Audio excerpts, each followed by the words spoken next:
সবাইকে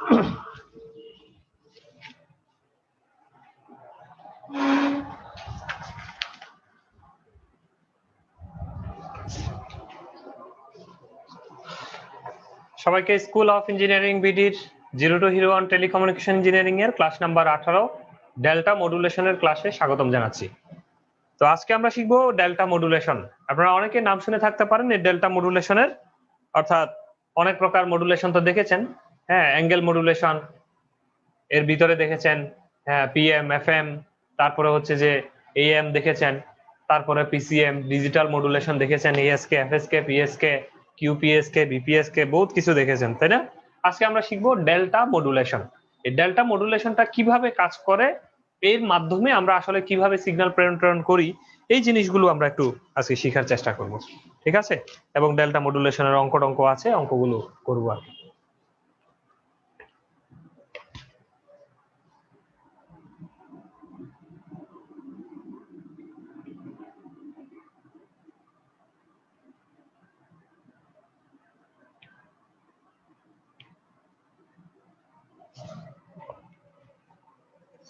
তো আমাকে একটু চিত্র আঁকতে হবে, চিত্র আঁকা ছাড়া আসলে আমি বুঝাতে পারবো না, এই জন্য একটু অপেক্ষা করবেন ধৈর্য ধরে।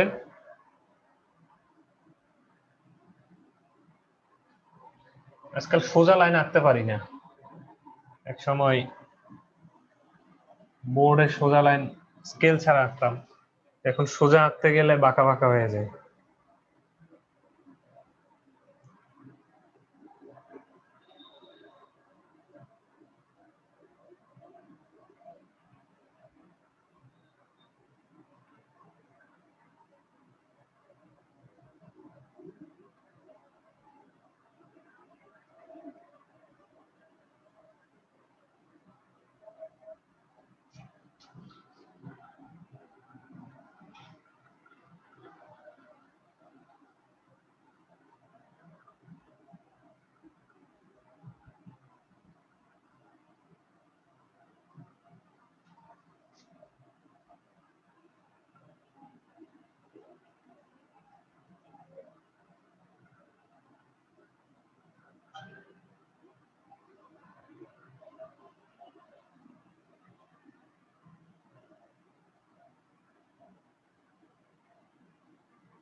আচ্ছা, এই হলো আঁকাঝোঁকা মোটামুটি শেষ। ডেল্টা মডুলেশন এই জিনিসটা কিভাবে কাজ করে তো একটু ভালো করে বুঝতে হবে। আমি এখানে যে সাইনোসয়েডালের মতো যে একটা ওয়েভ এঁকেছি, এই যে স্টেপগুলোর এগুলোর কথা মাথায় আগে নিয়েন না। মানে মনে করবেন এখানে এই ধরনের যে স্কোয়ার ওয়েভের যে স্টেপগুলো আছে, এই স্টেপগুলো মনে করেন নাই। ঠিক আছে, এগুলো আপাতত চিন্তা করার দরকার নাই। শুধু চিন্তা করেন এইখান থেকে একটা রেখা, এই যে এইখান থেকে শুরু রেখাটা, এইভাবে করে এই একটা রেখা মানে হচ্ছে আপনার একটা সাইন ওয়েভের মতো একটা জিনিস। এটাই হচ্ছে আমার মেসেজ সিগন্যাল। হইতে পারে তো না এই ধরনের একটা মেসেজ সিগন্যাল, এটা পরিপূর্ণ কিন্তু কোনো সাইন ওয়েভের মতো হলেও সাইন ওয়েভ না। এই দেখুন আঁকা বাঁকা উঁচু নিচু আছে, তারপরে এদিকে করে সোজা চলে গিয়েছে। তাহলে এই ধরনের একটা মেসেজ সিগন্যালকে আমরা ডেল্টা মডুলেশন করব। ঠিক আছে, তো সেই কারণে আমাদের করতে হবে কি, একটা এই স্কোয়ার ওয়েভ সিগন্যাল জেনারেটর নিতে হবে, যেটার কাজ হচ্ছে অন অফ সুইচিং করা। এই ধরনের আমরা ইম্পালস দেখেছি না স্কোয়ার ওয়েভের জেনারেটর, যে যে জেনারেটর বা যে মেশিনের সাহায্যে শুধু আমরা এই ধরনের ওয়েভ কি করতে পারবো, তৈরি করতে পারবো। ঠিক আছে, তো এই ধরনের মনে করেন যে অন অফ সুইচিং যেটাকে আমরা বলবো, এই ধরনের অন অফ সুইচিং এর মতো অন অফ এই ধরনের তৈরি করতে পারে একটা আমরা জেনারেটর নিব। সেই জেনারেটরটার সাথে আমরা করব কি, আমাদের যে ওয়েভটা আছে, অর্থাৎ যেটা হচ্ছে আমাদের মূল সিগন্যাল যেটা আছে, এই সিগন্যালটার সাথে কোনোভাবে গুণ করে দিব।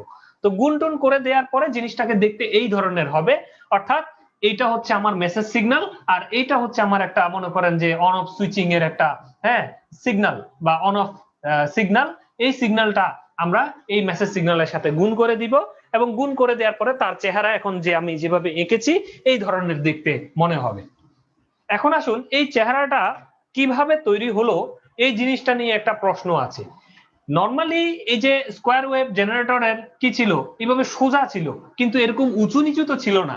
এখন এই মেসেজ সিগন্যাল যেভাবে বাড়তেছে কমতেছে, তার গায়ের উপরে এই যে স্কোয়ার ওয়েভের পাশটাও উপরে হচ্ছে একবার, নিচে হচ্ছে একবার, নেমে যাচ্ছে, তাই না?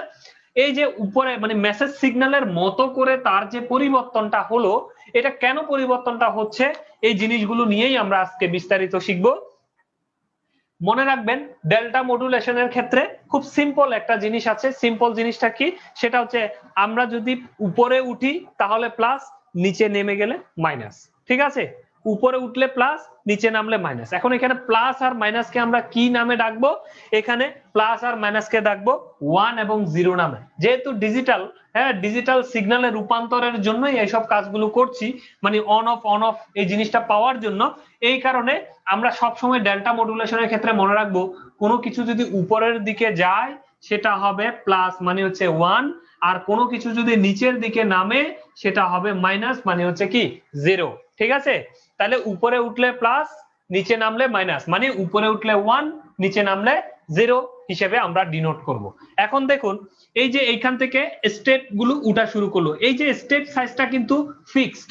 এই যে স্টেপ সাইজ এটা কিন্তু ফিক্সড, মানে এই যে একটা সিগন্যাল থেকে আরেকটা সিগন্যালের যে দূরত্ব, এই জিনিসটা কিন্তু ফিক্সড, সবার জন্য সমান। এই যে সিঁড়ি, এই সিঁড়িগুলো কিন্তু সবার জন্য সমান। তাহলে এই যে একটা সিঁড়ির বা একটা স্টেপের যে দৈর্ঘ্য বা যে মান থাকবে, সেটার নামকেই আমরা বলবো ডেল বা স্টেপ সাইজ। এটাকেই বলা হয় স্টেপ সাইজ। অর্থাৎ এটা কোত্থেকে আসলো, এই যে এটা আর কিচ্ছু না। আমরা যদি এই ধরনের ওয়েভ দেখি, এই যে এই একটা কটুক মোটা, এই জিনিসটা স্টেপ সাইজ। ঠিক আছে, এই মোটাটা এখানে যখন এখানে নিচে নামবে, মানে এই জিনিসটা এই ধরনের হয়ে যাবে, তাই না? নিচে নামতে নামতে এই ধরনের হবে। ওকে, এই জিনিসটা মানে স্টেপের যে সাইজটা, এই সাইজটা কিন্তু সবার জন্য অলমোস্ট কি ফিক্সড, কোনো চেঞ্জ হবে না। ওকে, তো এটাকে নাম দিব আমরা কি ডেল।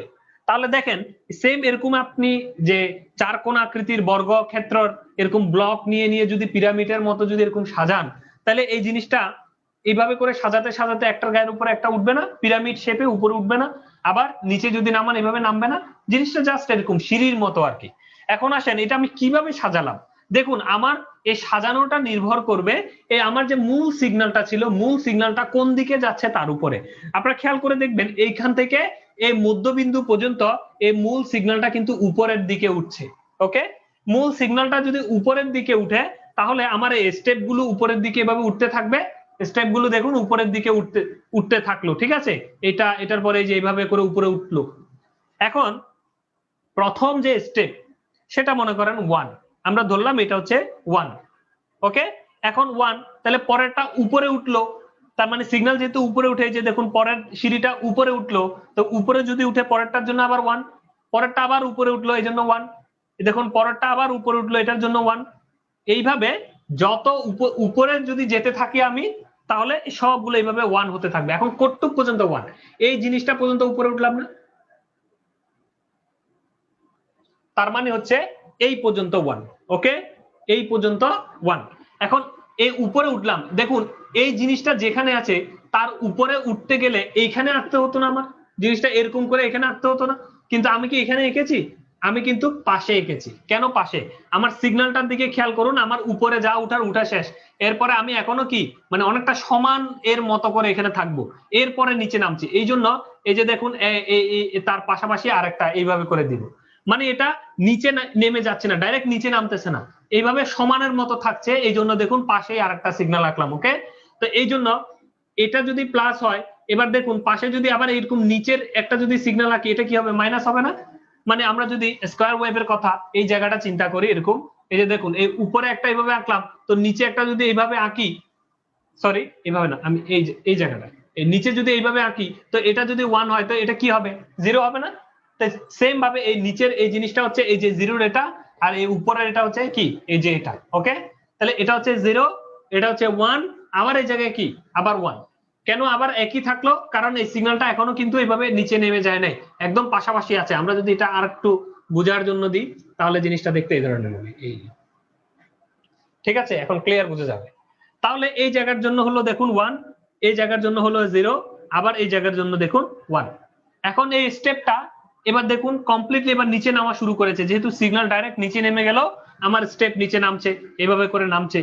প্রত্যেকটার যেহেতু এই ওয়েট আর এই উইথটা যেহেতু সমান, তাহলে কিচ্ছু করার নেই, সে যেভাবে নামতে থাকলো, মানে সিগন্যাল যেহেতু নেমেছে, সেও সিঁড়ি একটার পর একটা জোড়া লাগিয়ে লাগিয়ে নিচে নামছে।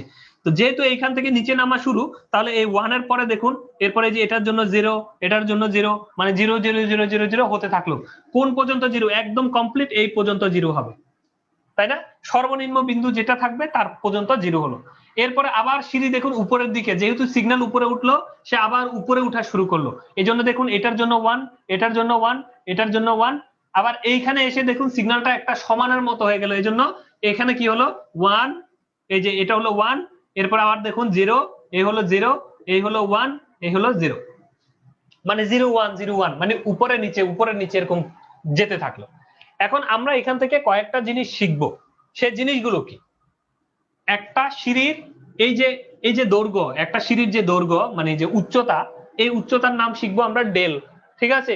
এই ডেল থেকে মূলত ডেল্টা মডুলেশন এর নামকরণটা এখান থেকে আসছে, একটা নির্দিষ্ট স্টেপে সে গমন করে, এই জন্য এটার নাম দিব আমরা ডেল বা স্টেপ সাইজ, ওকে। তারপরে আরো কিছু জিনিস শিখবো।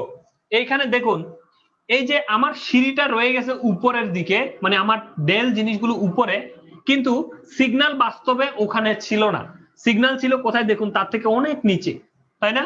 বাস্তবে সিগন্যাল হচ্ছে অনেক নিচে, কিন্তু আমার এই ডেলের কারণে, মানে যেহেতু এগুলো সমান, তাহলে এই সিঁড়ি একটার পর একটা জোড়া লাগালে এটা নিচে নামছে ঠিক আছে, কিন্তু অনেক উপর দিয়ে যায়। তো এটা থেকে আমরা যদি সিগন্যালটা ডিটেক্ট করি, তাহলে বাস্তবে আমার সিগন্যালটা কিন্তু এরকম দেখায়, মানে ও যেটা ডিটেক্ট করে দিবে আমাকে ওর গায়ের উপরে এইভাবে হবে। এখন দেখুন তো এই যে সিগন্যালটা ছিল ডাইরেক্ট নিচে দিয়ে চলে গেল, আর বাস্তবে আমি যদি এই জায়গা থেকে মেসেজ সিগন্যাল উদ্ধার করতে চাই, মানে এখান থেকে আবার যদি রিড্র করতে চাই, কিন্তু বাস্তবে সিগন্যালটা আমার ডেল বলছে উপর দিয়ে গেছে, তো বাস্তবে তো উপর দিয়ে যায় নাই, বাস্তবে গেছে কোথায়? নিচের দিক দিয়ে, এই যে নিচের দিয়ে চলে গেছে। তাহলে তাদের মধ্যে একটা পার্থক্য তৈরি হলো না? আমি যে দেখুন এই মানে মার্ক করে এই যে দাগগুলো দিয়ে আমি বোঝানোর চেষ্টা করেছি যে একটু পার্থক্য তৈরি হলো, মানে বাস্তবে সিগন্যালটা গেছে অনেক নিচে দিয়ে, কিন্তু আমার এই যে স্টেপ সাইজ বা ডেল গুলো ওই পরিমাণ ডিটেক্ট করতে পারে নাই, তাকে সঠিক মতো ডিটেক্ট করতে পারে নাই।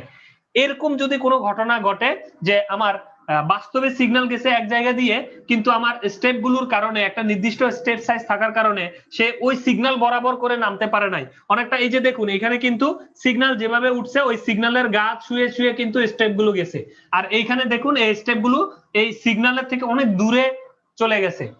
ওই সিগন্যাল এই স্টেপ গুলো কিন্তু চাইলে এখানে আসতে পারে না, তার কারণ এই যে তার একটা নির্দিষ্ট দৈর্ঘ্য আর প্রস্থ আছে। সেই দৈর্ঘ্য প্রস্থ ব্লকগুলো যদি জোড়া লাগায় তাকে একটা নির্দিষ্ট রাস্তা দিয়ে যেতে হয়, মানে এগুলো একটা নির্দিষ্ট মানে তার স্টেপ সাইজ অনুযায়ী একটা নির্দিষ্ট মানে সে গমন করে। কিন্তু সিগন্যাল তো এমন হইতে পারে যে তার গায়ের উপর দিয়েও পড়তে পারে, নিচে নামছে ঠিক আছে কিন্তু সাইডে দিয়েও যেতে পারে। অনেকটা এই ধরনের ঘটনা ঘটেছে এখানে, ঠিক আছে। তো এই ধরনের যে ঘটনা ঘটবে এই ঘটনাকে বলা হয় স্লোপ ওভারলোডিং। কেমন? Slope overload. তাহলে এই যে স্লোপ ওভারলোড, তাহলে ডেল্টা মডুলেশনের একটা অসুবিধা আমরা দেখতে পেলাম, সেটা হচ্ছে কি স্লোপ ওভারলোড করতে পারে। স্লোপ ওভারলোড কখন হবে? আমার যখন মূল সিগন্যাল এক জায়গা দিয়ে যাবে কিন্তু ডেল্টার একটা নির্দিষ্ট দৈর্ঘ্য প্রস্থ থাকার কারণে, মানে স্টেপের একটা সাইজ থাকার কারণে সে ওই সিগন্যালকে সঠিক সময়ে ডিটেক্ট করতে পারবে না, একটু দূরে দিয়ে চলে যাবে।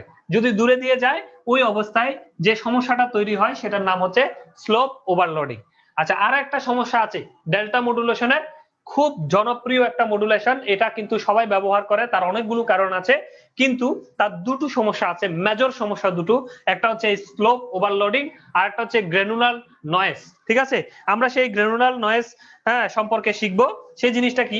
এই যে দেখুন, এই যে এইখানে খেয়াল করবেন, আমার এই জিনিসটা যদি এরকম সোজা থাকে, মানে কোনো মেসেজ সিগন্যালটা যদি এরকম সোজা বরাবর যদি এরকম হয়, হরিজন্টাল বরাবর যদি হয়, তখন দেখুন এই যে এই জিনিসটা অন অফ হচ্ছে। তার মানে এটা আসলে বাস্তবে যদি আমরা দেখি অন অফ কে যদি আমরা আঁকি কি হবে? মনে করেন এটা হচ্ছে হাই, এটা হচ্ছে লো, হাই লো। তাহলে এটাকে যদি আমরা আঁকতে চাই, মানে এটার সিগন্যালটা কেমন হবে? তাহলে হাই এর জন্য এখানে আমার সিগন্যালটা থাকা উচিত, লোর জন্য এরকম, এই যে বাস্তবে এরকম হওয়া উচিত। মানে একবার আমি সিগন্যালটা হাই হলাম এরকম, এই যে হাই লো হাই লো, এরকম হওয়া উচিত ছিল। কিন্তু আমার এইখানে এই যে স্কয়ার ইম্পালস গুলোর ভালো করে খেয়াল করবেন, স্কয়ার পালস ট্রেন্স গুলোর কি হয়েছে? হাই লো হয়েছে, কিন্তু আমার বাস্তবে সিগন্যাল ছিল সোজা। তাহলে এই জিনিসটা আর এরকম সোজা জিনিস, এই দুটো কি একই জিনিস? এই সোজা জিনিস কিন্তু আমার এখন এইখানে, কিন্তু আমার এই সোজা জিনিস আঁকার বা সোজা জিনিসকে এটা যে সোজা এটা বোঝানোর এই ডেল্টায় কোনো নিয়ম নাই। সেজন্য সোজা জিনিসকে আমরা কিভাবে বুঝাই? একটা হাই সিগন্যাল লো সিগন্যাল, হাই সিগন্যাল লো সিগন্যাল দিয়ে বুঝাই। কিন্তু বাস্তবে হাই সিগন্যাল লো সিগন্যাল মানে কি? বাস্তবে হাই সিগন্যাল লো সিগন্যাল মানে হচ্ছে এই যে এটা, ঠিক আছে। এই হাই সময় এই যে পিক, আবার লো মানে এই যে জিরো, এই হাই মানে উপরে, এই লো মানে নিচে। তো বাস্তবে হচ্ছে এটা, কিন্তু আমার ডেল্টা মডুলেশনের ক্ষেত্রে এরকম সোজা জিনিসকেও আমার এই জিনিসটা দ্বারা বুঝাতে হচ্ছে হাই লো দিয়ে, ঠিক আছে। এই যে অসুবিধা, মানে যেটা নয় সেটা দিয়ে বুঝাতে হচ্ছে, এই অসুবিধাটার নাম, মানে কোনো একটা সিগন্যালকে এটা যদি সোজা থাকে এটা কি হাই এ আছে নাকি লোতে আছে বোঝা যায় না, এই যে অসুবিধা সেটার নাম হচ্ছে গ্র্যানুলার নয়েজ। হ্যাঁ, আমি এখানে লিখে দিচ্ছি।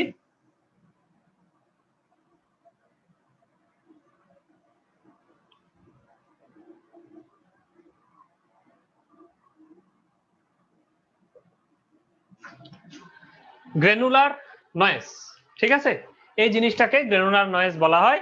তো ডেল্টা মডুলেশনের আপনারা নিশ্চয়ই বুঝে গিয়েছেন এই জিনিসটা কিভাবে কাজ করে। আমি আবারও একটা শর্ট ব্রিফ দিচ্ছি।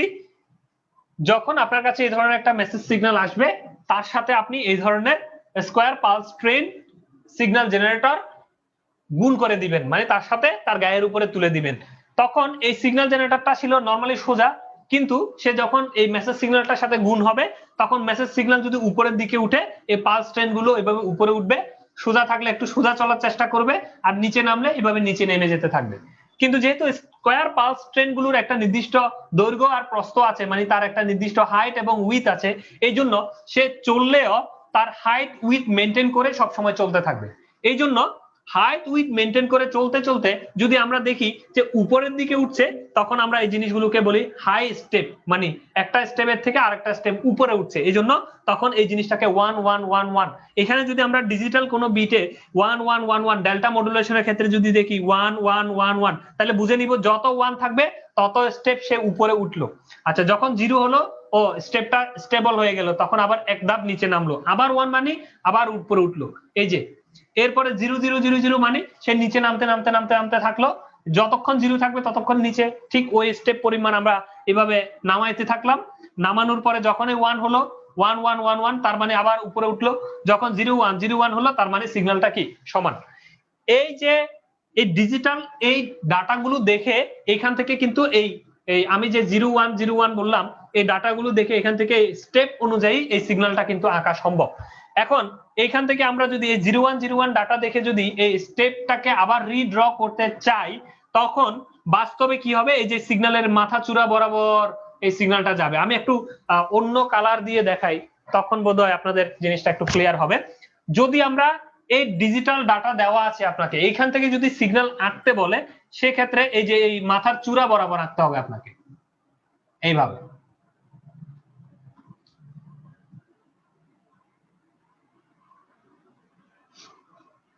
এখন দেখুন তো, যদিও মাথার চূড়া বরাবর আপনি এঁকেছেন, মানে আপনার যে অরিজিনাল সিগন্যালটা ছিল ওইটা কিন্তু হয়নি। অরিজিনাল সিগন্যালটার বাস্তবে অ্যামপ্লিটিউড ছিল একটু, কিন্তু আপনি যেটা এঁকেছেন তার থেকে একটু উঁচু। আচ্ছা, অরিজিনাল সিগন্যালটা অনেক নিচে দিয়ে চলে গিয়েছে, কিন্তু বাস্তবে আপনি 0101 দেখে আঁকার পরে আঁকলেন অনেক উপর দিয়ে চলে গেছেন। তাহলে এই যে তারতম্য তৈরি হলো, মানে আপনার অরিজিনাল সিগন্যাল আর এই ডেল্টার যে স্টেপ, এটার কারণে যে সিগন্যাল, এই দুই সিগন্যালের মধ্যে যে ঝামেলাটা তৈরি হলো, এই ঝামেলাটার নামে হচ্ছে স্লোপ ওভারলোড। মানে আপনি যে নামলেন এই ঢালটা ওভারলোড হয়ে গেছে, ঠিক আছে? এটা একটা ডেল্টা মডুলেশনের অসুবিধা। আর এই যে দৈর্ঘ্য প্রস্থের এই জিনিসগুলোকে কটুক মোটা কটুক উঁচু নিচু, এই জিনিসগুলোকে আমরা বলবো ডেল, মানে স্টেপ সাইজ, একটা স্টেপের দূরত্ব আর কি, একটা সিঁড়ির দূরত্ব। আচ্ছা, অনেক সময় এই ধরনের হয়, বাস্তবে এই সিগন্যালটা আমি বলেছি কি অন অফ, মানে কি এভাবে হাই লো, কিন্তু আমার ডেল্টা মডুলেশনের ক্ষেত্রে এরকম সোজা জিনিসকে আমার এই অন অফ দিয়ে বোঝাতে হচ্ছে। কিন্তু দেখুন তো, বাস্তবে এই হাই লো মানে আমার সিগন্যালটা এরকম হওয়ার কথা না, কিন্তু ডেল্টা মডুলেশনে সেটা সোজা। এই যে অসুবিধা, মানে অন অফ দিয়ে সোজা জিনিসকেই বোঝাতে হচ্ছে, বাস্তবে আঁকলে তো এরকম হতো। এই জিনিসটা যে একটা অসুবিধা, তার নাম হচ্ছে গ্র্যানুলার নয়েজ। তাহলে আপনারা নিশ্চয়ই ডেল্টা মডুলেশনের যে বেসিক কনসেপ্ট সেটা বুঝে গিয়েছেন। আমরা এখানে 2-4টা লাইন পড়ার চেষ্টা করব ডেল্টা মডুলেশন সম্পর্কিত। এখানে আমি একটা থিওরি দিয়ে দিয়েছি। Delta modulation is an analog to digital and digital to analog conversion technique. তার মানে কি বুঝলেন, যে ডেল্টা মডুলেশন হচ্ছে ডিজিটাল থেকে অ্যানালগ এবং অ্যানালগ থেকে ডিজিটাল কনভার্সনের একটা মেথড। কিভাবে করলাম দেখুন, আপনার কাছে ছিল অ্যানালগ একটা সিগন্যাল, সেই সিগন্যালের সাথে এরকম স্কয়ার পালস ট্রেন আমরা গুণ করে দিয়ে তার স্টেপ গুলো বের করলাম। ওই স্টেপের উপর ভিত্তি করে ওই স্টেপ উপরে উঠে নাকি নিচে নামে তার উপর বেসিস করে এখানে 010101 বিট তৈরি করলাম। এই যে স্টেপের উপর ডিপেন্ড করে, অ্যানালগ একটা জিনিসের উপর ডিপেন্ড করে আপনি যে 0101 বিট তৈরি করলেন, এই 0101 বিট মানেই তো ডিজিটাল সিগন্যাল। তাহলে এই নিচের এটা ডিজিটাল না, তো ডিজিটাল ডাটা পেলেন কোত্থেকে পেলেন, অ্যানালগ ডাটা থেকে ডিজিটাল। তার মানে আমরা যদি তাকাই, এটা digital to analog, analog to digital conversion হিসেবে কাজ করছে, অ্যানালগ টু ডিজিটাল হিসেবে কনভার্সনের কাজটা করছে। আচ্ছা, আপনাকে আমি কিছুক্ষণ আগে বলেছিলাম যে আপনাদেরকে এই ডিজিটাল ডাটাটা যদি দেয়া থাকে, আপনাকে কেউ যদি এরকম 111010000 যদি দেয়া থাকে, আপনি ঠিক বরাবর দৈর্ঘ্য প্রস্থ ঠিক রেখে স্টেপ 1 যদি থাকে তাহলে উপরে উঠতে পারবেন না, আবার 0 থাকলে নিচে নামতে পারবেন না। এইভাবে 0101 কে তাকিয়ে দেখে এটার থেকে এই যে চিত্রটা আঁকা কিন্তু সম্ভব। এই 0101 এটা যদি কেউ আপনাকে দেয়, সেখান থেকে এই যে চিত্রটা আপনি আঁকলেন, হ্যাঁ, এই স্টেপ গুলো দিয়ে 0 থাকলে নিচে নামলাম, 1 থাকলে উপরে উঠলাম, এরকম স্টেপ দিয়ে যদি চিত্র আঁকেন, তাহলে আপনার সেই অ্যানালগ সিগন্যালটাকে ডিটেক্ট করা সম্ভব না। দেখুন তো, অ্যানালগ সিগন্যালের একটা কাছাকাছি সিগন্যাল আঁকা সম্ভব না। তার মানে এই জিনিসটা ডিজিটাল টু অ্যানালগ হিসেবেও কাজ করছে। মানে ডিজিটাল ডাটা যদি কেউ আপনাকে দেয়, সেইখান থেকেও আপনি অ্যানালগে ডাটাটাকে কি করতে পারবেন, আঁকতে পারবেন। এই জন্যই আমরা কি শিখলাম, delta modulation is an analog to digital and digital to analog conversion technique. It is the simplest form of DPCM. আমরা যে DPCM শিখেছি, ডিফারেন্সিয়াল পালস কোড মডুলেশন, যে দুইটা বিটের যে ডিফারেন্সটা পাঠানো হয়, আর এটা হচ্ছে ডেল্টা মডুলেশন হচ্ছে ডিপিসিএম এর সিম্পলেস্ট ফর্ম। এই জন্য এখানে শুধুমাত্র ট্রান্সমিশনের একটা বিট ব্যবহার করা হয়। দেখুন, হয় 1 নাইলে 0, হয় 1 নাইলে 0, একটা বিট আমরা পাঠাবো শুধু একটা স্টেপের জন্য। আর ওখানে ছিল কি আপনার, এটা ছিল 4, ওটা ছিল মনে করেন 8, এই দুজনের পার্থক্য হচ্ছে 4। এবার 4 কে আবার 0 1 0 0 বা 1 এততে রূপান্তর করেন, এরপরে দিয়ে তারপরে এই পুরো 4 জনকে পাঠান। এটা ছিল ডিপিসিএম এ। কিন্তু এই ডেল্টা মডুলেশনের ক্ষেত্রে বলছে এরকম 4 জন বা 5 জনকে পাঠানোর দরকার নাই, একটা স্টেপের জন্য একজন, একটা স্টেপের জন্য একজনকে আমরা পাঠাবো। এই জন্য এটা ডিপিসিএম এর যে মেথড সেটার সিম্পলেস্ট ফর্ম, মানে তার থেকেও আরেকটু উন্নত ভার্সন আর কি। এটা কেমন, এই হচ্ছে delta modulation, where the difference between successive samples are encoded into only one bit data stream. Hence, delta modulation represents analog signal with resolution of 1 bit. This is accomplished by successive states either up or down by a preset state size.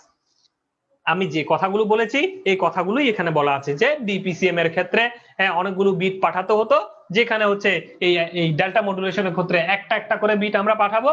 আর এখানে up এবং ডাউনের ক্ষেত্রে যদি উপরে উঠি তাহলে 1, নিচে নামলে হচ্ছে 0। আর এই যে প্রত্যেকটা সাইজগুলো নির্ধারণ করা আছে তার নাম হচ্ছে স্টেপ সাইজ। এই কথাগুলোই আমরা এখানে বলেছি, ঠিক আছে। তা আমরা নিশ্চয়ই চিত্র সম্পর্কে বুঝে গিয়েছি। Rules for output bit in DM, আমরা রুলস বলে ফেলেছি। তারপর আমরা আরেকবার যেহেতু লেখা আছে সেজন্য আপনাদের সামনে ব্যাখ্যা করি। রুলস, কি কি রুলস আছে এখানে, যে কি কি নিয়ম মানতে হয় এখান থেকে আউটপুট বিট তৈরি করার জন্য। If the input signal is higher than the current reference signal, the increases reference by a del and output high. মানে হচ্ছে বর্তমানে আমার বিটটা যেখানে আছে তার থেকে যদি পরবর্তী সিগন্যালটা, মানে পরের সিগন্যালটা যদি উপরের দিকে হয়, উঁচুতে হয়, তাহলে এইভাবে আমরা উপরে উঠবো, মানে হাই বিটে উঠবো। আবার পরের থেকে আমরা যদি উঁচু হয়, মানে এটাই হচ্ছে রেফারেন্স। আপনি এখন যেখানে অবস্থান করবেন, মনে করেন আপনি এখন এখানে আছেন, এটাই রেফারেন্স। এখন পরেরটা, এই পরের সিগন্যালটা কি, পরের সিগন্যালটা এখান থেকে উঁচু নাকি নিচু, নিশ্চয়ই উঁচু, তার মানে উঁচু হলে 1। এই যে পরের সিগন্যালে গেলাম 1 মানে হচ্ছে এই যে এইভাবে হাই হব আমরা, ওকে। এরপরে এইখানে এখন অবস্থান করছি, এইখান থেকে পরেরটা উঁচু, যদি উঁচু হয় তাহলে আবার 1। যদি এখন এইখানের অবস্থান করছি মানে এটা রেফারেন্স, এইখান থেকে পরেরটা কি উঁচু, তার উঁচু হলে আবার 1। এখন দেখেন এইখানে যদি আমরা বলি, আমরা এখন এইখানে অবস্থান করছি, পরেরটা কি নিচু, তার নিচু মানে হচ্ছে এই জায়গায় কি 0। আমি একই কথা কিছুক্ষণ আগেই বলে ফেলেছি, মানে উপরে উঠলে, বর্তমানে যেখানে আছি তার থেকে যদি উপরে উঠি তাহলে হচ্ছে উপরে উঠলে হবে 1, আর যদি নিচে নামে যাই তাহলে হবে কি আপনার 0। এই হচ্ছে ডিফারেন্স। তো এটাই হচ্ছে রুলস ডেল্টা মডুলেশনের 1 number rules.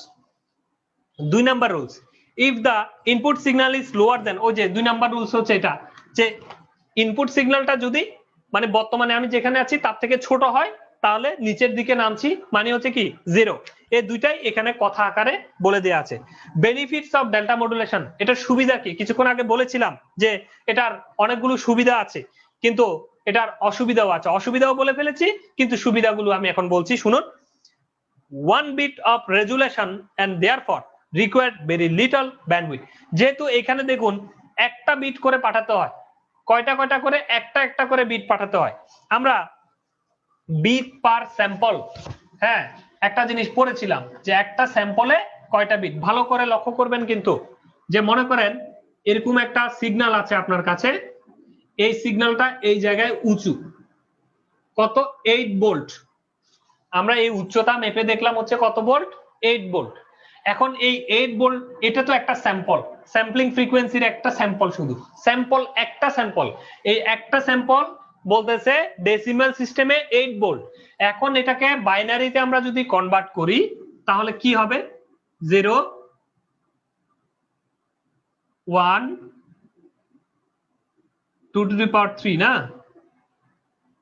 2 to the power 0 2 to the পাওয়ার 1, এই তো। আচ্ছা, এই 2 to the power 0, 2 to the power 1, 2 to the power 2, 2 to the power 3, কত হলো 1 000 এই 4 বিট সিস্টেম। তাহলে এখানে আমরা বিট n এর মান কত নিয়েছি 4, মানে একটা স্যাম্পল পাঠানোর জন্য এই জায়গায় কত এটা বোঝার জন্য আমাকে 4টা বিট পাঠাতে হচ্ছে। n এর মান যদি 4 না হয় তাহলে 8 ভোল্টকে কিন্তু আমি পাঠাতে পারছি না। তাহলে পরেরটা যদি আরো উঁচু হয় তাহলে n এর মান 4 না আরো বেশি নিতে হবে আমাকে, মানে n এর মান মানে একটা স্যাম্পলের জন্য কতগুলো বিট প্রয়োজন, 4টা বিট, 3টা বিট নাকি 6টা বিট, কয়টা বিট লাগবে, এটাই তো n এর মান ছিল পিসিএম এ আমরা অঙ্কে দেখেছি। এখন এই n এর মানটা কোন কোন ক্ষেত্রে দেখা যাচ্ছে 32টা, 16টা, 18টা এরকম পাঠাতে হয়। কেন? এই যে অ্যামপ্লিটিউডের মান যদি অনেক উঁচু হয়ে যায় সেটাকে বাইনারিতে কনভার্ট করলে অনেকগুলো 0101 পাওয়া যাবে না, সেই ক্ষেত্রে যতগুলো পাওয়া যাবে ওই ততগুলো জিনিসটাকে পাঠাতে হয়, এই জন্য n এর মান বৃদ্ধি পেতে থাকে। কিন্তু খেয়াল করে দেখেন এই জায়গায়, মনে করেন এই জায়গায় এটা 8 ভোল্ট ছিল, এটার উচ্চতাও 8 ভোল্ট, কিন্তু এই জায়গায় আমাদের ডেল্টা মডুলেশনে এরকম স্যাম্পলিং নেয়ার কোনো সিস্টেম নাই, মানে এরকম টিক চিহ্ন দিয়ে এখন কত সেটা নেয়ার সিস্টেম নাই।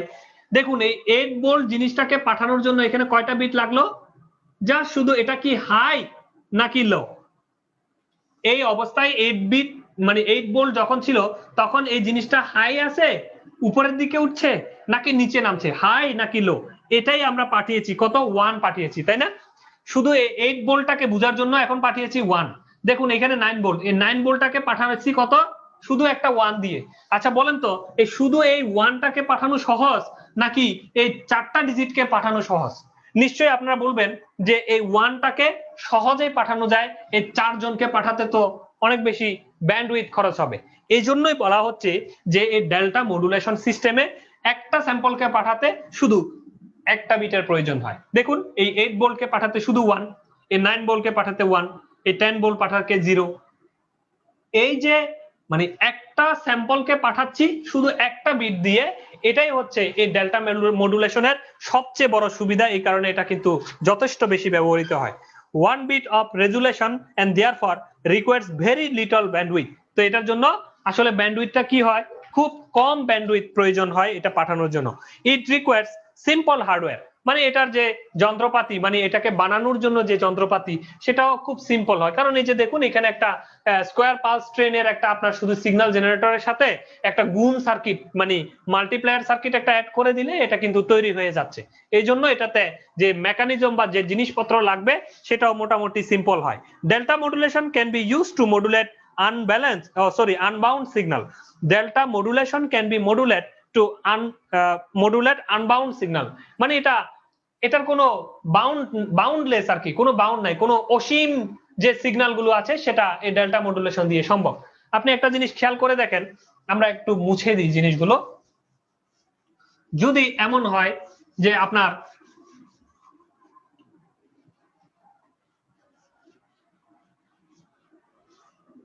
কোনো একটা সিগন্যাল আপনি দেখলেন যে এখান থেকে এইভাবে যাচ্ছে, অনেক উঁচু হয়ে গেছে কেমন সিগন্যালটা। আচ্ছা এইখানে যদি 5 ভোল্ট হয়, এইখানে মনে করেন 8 ভোল্ট, আমরা যদি স্যাম্পলিং নিই আর কি, এইখানে মনে করেন 10 ভোল্ট, এইখানে মনে করেন 15 ভোল্ট, এইখানে মনে করেন 20 ভোল্ট, এইখানে 30, আর এইখানে গিয়ে মনে করেন 50। এটা যদি অন্য পদ্ধতিতে আমরা যদি পাঠাতে মানে চাইতাম সেই ক্ষেত্রে কি ঘটনা ঘটতো, 5 ভোল্ট এটার জন্য তো ডিজিটাল কনভার্ট করলে মাত্র 4টা বিট হলেই হয়। কি হয় এই 5 ভোল্টটাকে কনভার্ট করলে হয় 0 1 0 2 to the power 4 1, ঠিক আছে? এই 5 কে কনভার্ট করলে হয় 0 1 0 1, কিন্তু এই 5 কে তো পাঠানো এই জায়গায় তো সোজা, কিন্তু এই 50 কে যদি পাঠাতে বলে, 50 কে পাঠালে কি হবে, 50 কে আমার বাইনারিতে কনভার্ট করতে হবে। সাপোজ আমরা এরকম পেলাম 0 1 0 0 1 0 0 1 1 0 0 1 0 0 1। এখন দেখুন তো এটা আমরা ধরে নিয়েছি কেমন, তো এইখানে কয়টা বিট হলো, 1 2 3 4 5 6 7 8 9 10 11 12 13 14 15। তাহলে এই 15টা বিটকেই আপনার এই শুধু 50 এই জিনিসটা যে 50 এটা বোঝানোর জন্য এই 15 জনকে একসাথে পাঠাতে হবে। তাহলে যদি এই ধরনের অ্যামপ্লিটিউডের মান 50 না হয়ে যদি 2 লক্ষ 3 লক্ষ হয়, এটা কিন্তু হতে পারে। কখন হবে? এই যে আমাদের হার্টবিট পরিমাপ করছে, বিভিন্ন মেশিন পত্রে যে বায়োমেডিক্যাল ইকুইপমেন্টে যে বিভিন্ন কিছু করছে, সেখানে অ্যাম্পলিফাই হয়, অনেক সিগন্যাল কি করে অ্যাম্পলিফাই করে অনেক গুণ করে, মানে 2 ভোল্টকে 2 লাখ ভোল্ট করে, 2 ভোল্টকে 20,000 ভোল্ট করে। এই ধরনের যদি ভোল্টেজ অনেক হাই হয়, তখন তার যে অ্যাম্পলিটিউড গুলো আছে, এই অ্যাম্পলিটিউড গুলো যদি অনেক উঁচু উঁচু হয়, তখন সেটাকে কিন্তু ডিজিটালে কনভার্ট করা বিশাল এক মুশকিল এর কাজ হয়ে যাবে। কেমন?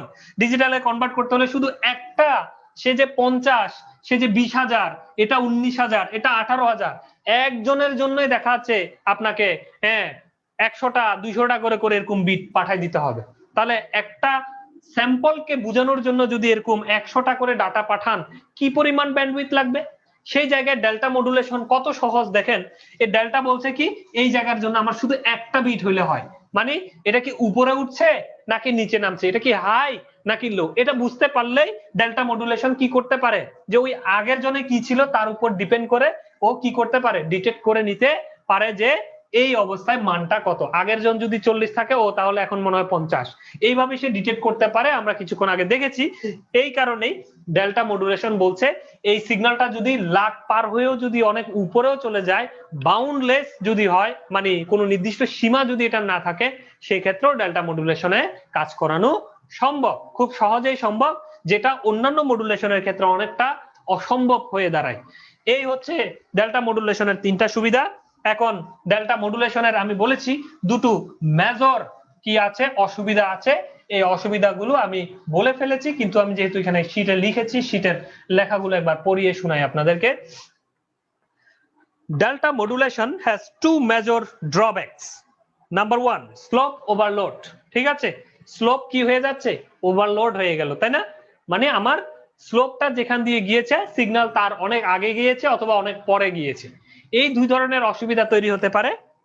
If the input signal rise, যদি সিগন্যালটা যদি উপরের দিকে উঠে, অথবা ফল, মানে হয় উপরের দিকে ওঠার সময়, আর না হলে সিগন্যালটা নিচের দিকে নামার সময়, উইথ ভেরি লার্জ স্লোপ, যদি খুব বেশি স্লোপ এসে নিচের দিকে নেমে যায়, then the step size loses the ability to keep up the signal waveform. তখন আমার যে স্টেপ সাইজ আছে সে লস করে ফেলে, সে ফেল করে, যে সিগন্যালটা আসলে কোন দিক দিয়ে গিয়েছে সে বুঝতে পারে না তখন আর। এই যে অসুবিধা, this is known as the slope overload, এটাকেই আমরা স্লোপ ওভারলোড নামে ডাকবো। Slope overload problem occurs when the magnitude signal slope is greater than del by t. এখন এই স্লোপ ওভারলোড কেন সংঘটিত হয়, কিভাবে হয় সেটা তো দেখলাম।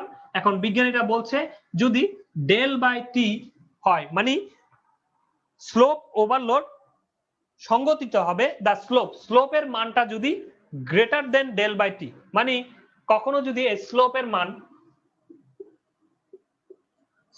মানটা যদি greater than a del by T এর যদি মান হয়, মানে স্লোপের মানটা যদি ডেল বাই টি কে ভাগ করার পরে, টি হচ্ছে টাইম পিরিয়ড, কেমন একটা টাইম পিরিয়ড, আর ডেল মানে হচ্ছে স্টেপ সাইজ, এই স্টেপ সাইজকে যদি টাইম পিরিয়ড দ্বারা ভাগ করি, এই দুজনকে ভাগ করার পরে যে মানটা পাবো, সেই মানটা যদি স্লোপের থেকে ছোট হয়, অথবা স্লোপ যদি এই দুজনের অনুপাতের থেকে যদি বড় হয়, সেক্ষেত্রেই কেবলমাত্র এই ওভারলোড প্রবলেমটা তৈরি হবে। ঠিক আছে, স্যাম্পলিং ইন্টারভাল বা টাইম আপনারা অনেকেই টি জিনিসটা এর আগে দেখেছেন, যে আমরা যখন আমরা এফএস শিখেছিলাম, স্যাম্পলিং ফ্রিকোয়েন্সি এফএস সমান সমান আমরা লিখেছিলাম 1/t, মানে সহজ কথায় ফ্রিকোয়েন্সি সমান সমান 1/টাইম পিরিয়ড। এটা টাইম পিরিয়ড টি, এটা হচ্ছে মূল ফান্ডামেন্টাল জিনিস। তো এই টাইম পিরিয়ডকে এখানে আমরা কি বলবো, টাইম ইন্টারভাল বলবো, শুধু ইন্টারভাল বলবো, বা স্যাম্পলিং ইন্টারভাল বলবো। কেমন, ইন্টারভাল শব্দের অর্থই হচ্ছে কি টাইম পিরিয়ড, মানে সময়ের পার্থক্য বা ব্যবধান, সময়ের ব্যবধান। কেমন, তাহলে আমরা ডেল্টা মডুলেশনের একটা টার্ম শিখলাম, যে স্লোপ ওভারলোডের ক্ষেত্রে স্লোপের মানটা যদি বড় হয় ডেল বাই টি এর থেকে, তখনই এই সমস্যা স্লোপ ওভারলোডটা তৈরি হবে। 2 নাম্বার হচ্ছে গ্র্যানুলার নয়েজ। আপনাদেরকে বলেছিলাম গ্র্যানুলার নয়েজটা কি। The output signal of delta modulation always either increase or decrease by a step.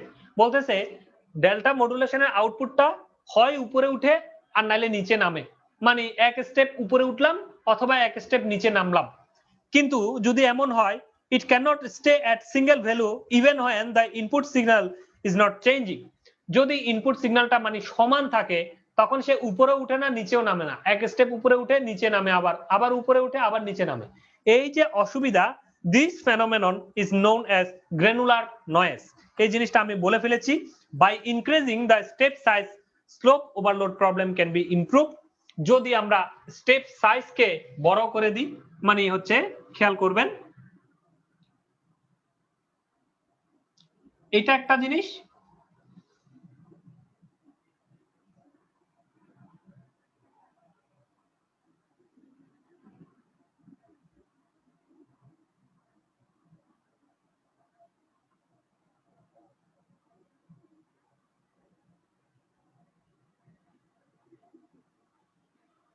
এটা হচ্ছে ছোট স্টেপ সাইজ আর এটা হচ্ছে বড় স্টেপ সাইজ। কেমন? এই সিগন্যালটা যদি আমরা এইভাবে দেখি এরকম হবে, দেখুন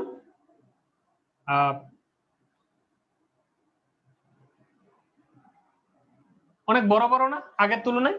তাহলে এই যে বড় স্টেপ সাইজ যদি ব্যবহার করি সেই ক্ষেত্রে আপনার স্লোপ ওভারলোডটা কমে যাবে, স্লোপ ওভারলোড হবে না বা কমে যাবে। তাহলে স্লোপ ওভারলোডকে যদি কমাইতে হয় তাহলে এই ছোট ছোট স্টেপ সাইজের পরিবর্তে বড় বড় স্টেপ সাইজ আমাকে নিতে হবে। তাহলে বড় স্টেপ সাইজ নিব নাকি ছোট স্টেপ সাইজ নিব? জাস্ট সিগন্যাল জেনারেটরকে একটু মোচড় দিয়ে চেঞ্জ করে দিলেই এটা হয় বড় আর ছোট হয়ে যাবে। তাই আমরা তো চাইলে বড় স্টেপ সাইজ নিতে পারি। যদি এই ধরনের বড় স্টেপ সাইজ নিই তাহলে এই সিগন্যালটা মনে করেন একটু উপরে দিয়ে গেলে সেটাকে টাচ করে ফেলবে, কিন্তু ছোট স্টেপ সাইজ নিলে তুলনামূলক এই যে দেখুন, হ্যাঁ সে কিন্তু এইভাবে করে চলে যাবে, মানে টাচ করতে পারবে না। তাহলে স্লোপ ওভারলোডকে কমানোর জন্য বড় বড় স্টেপ সাইজ নিতে হবে, এটা হচ্ছে একটা বিষয়। এখন আসুন বড় স্টেপ সাইজ যদি নিই সেই ক্ষেত্রে ইনক্রিজ দা গ্রানুলার নয়েজ। যদি বড় স্টেপ সাইজ নিই এটার আরেকটা অসুবিধা তৈরি হয়, সেটা হচ্ছে গ্রানুলার নয়েজকে বৃদ্ধি করে। তাহলে বড় স্টেপ সাইজ নেওয়া অসুবিধা, বড় স্টেপ সাইজ নিলাম স্লোপ ওভারলোডকে কমানোর জন্য, আবার এই বড় স্টেপ সাইজেই গ্রানুলার নয়েজ বৃদ্ধি করার জন্য দায়ী হয়ে গেল, তাহলে বড় স্টেপ সাইজ নেওয়া যাবে না। এখন না নিলে তো এদিকে আবার স্লোপ ওভারলোড হচ্ছে। এই কারণেই বলতেছে on other hands if the step size is made small granular noise is reduce. এখন যদি এই গ্রানুলার নয়েজকে যদি আমরা কমাইতে চাই এখন কিভাবে কমাবো? স্টেপ সাইজ ছোটটা নিতে হবে, ছোটটা নিলেই গ্রানুলার নয়েজটা কমে যাবে। এখন ছোটটা নিলে আবার ওভারলোড বৃদ্ধি পেয়ে যাবে, স্লোপ ওভারলোড, তাহলে একজন আরেকজনের উল্টা হয়ে গেল। এই কারণে এই স্টেপ সাইজটা কত নিব, কোন মানের নিব, এটা সিলেক্ট করাটা খুব জরুরি। যেই এমন একটা মানে নিতে হবে যেন স্লোপ ওভারলোডও বেশি না হয় আবার গ্রানুলার নয়েজও যেন ঠিক থাকে। এই দুটো জিনিসকে মাথায় রেখে এই স্টেপ সাইজটা এখানে কি করতে হবে? সিলেক্ট করতে হবে। তো এই কারণে বলছে which the slope overload problem increases, hence we need to choose a optimum step size for delta modulation। এই কারণে আমাদেরকে এমন একটা অপটিমাম মানে যেটা কার্যকরী এমন একটা স্টেপ সাইজ নির্ধারণ করতে হবে যেটা দিয়ে মানে যে স্টেপ সাইজটা যদি আমরা ব্যবহার করি তখন স্লোপ ওভারলোডের মানও ঠিক থাকবে মোটামুটি, আবার গ্রানুলার নয়েজও কন্ট্রোলে থাকবে। ঠিক আছে, এই হচ্ছে ডেল্টা মডুলেশনের বেসিক। এখন আপনারা যেহেতু অনেকের মাথায় হচ্ছে চিকন বুদ্ধি বলে থাকে, জিজ্ঞাসা করবেন ওই তাহলে কত স্টেপ সাইজ নিব, কোন সাইজটা নিব, তাই না? এটা আসলে আমি বলতে পারবো না, তার কারণ হচ্ছে এটা প্র্যাকটিক্যাল লেভেলের কথা যে কোন স্টেপ সাইজটা নিলে আসলে স্লোপ ওভারলোড এবং গ্রানুলার নয়েজ দুটাকেই মোটামুটি খুশি রাখা যায়। ঠিক আছে, এটা আমি জানি না, এটা প্র্যাকটিক্যাল কথাবার্তা, এই জন্য এই প্রশ্নটা করে আমাকে এমন অবস্থায় ফেলবেন না যেটা আমি উত্তর দিতে পারবো না। ঠিক আছে, আগে থেকে নিজের থেকে করে নিজের থেকে উত্তর দিয়ে দিলাম। আমরা এখন ডেল্টা মডুলেশনের যে ম্যাথমেটিক্যাল প্রবলেম সেটাতে চলে যাচ্ছি, আমরা অঙ্কে চলে যাই।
প্রশ্নটা আমরা একটু বোঝার চেষ্টা করব।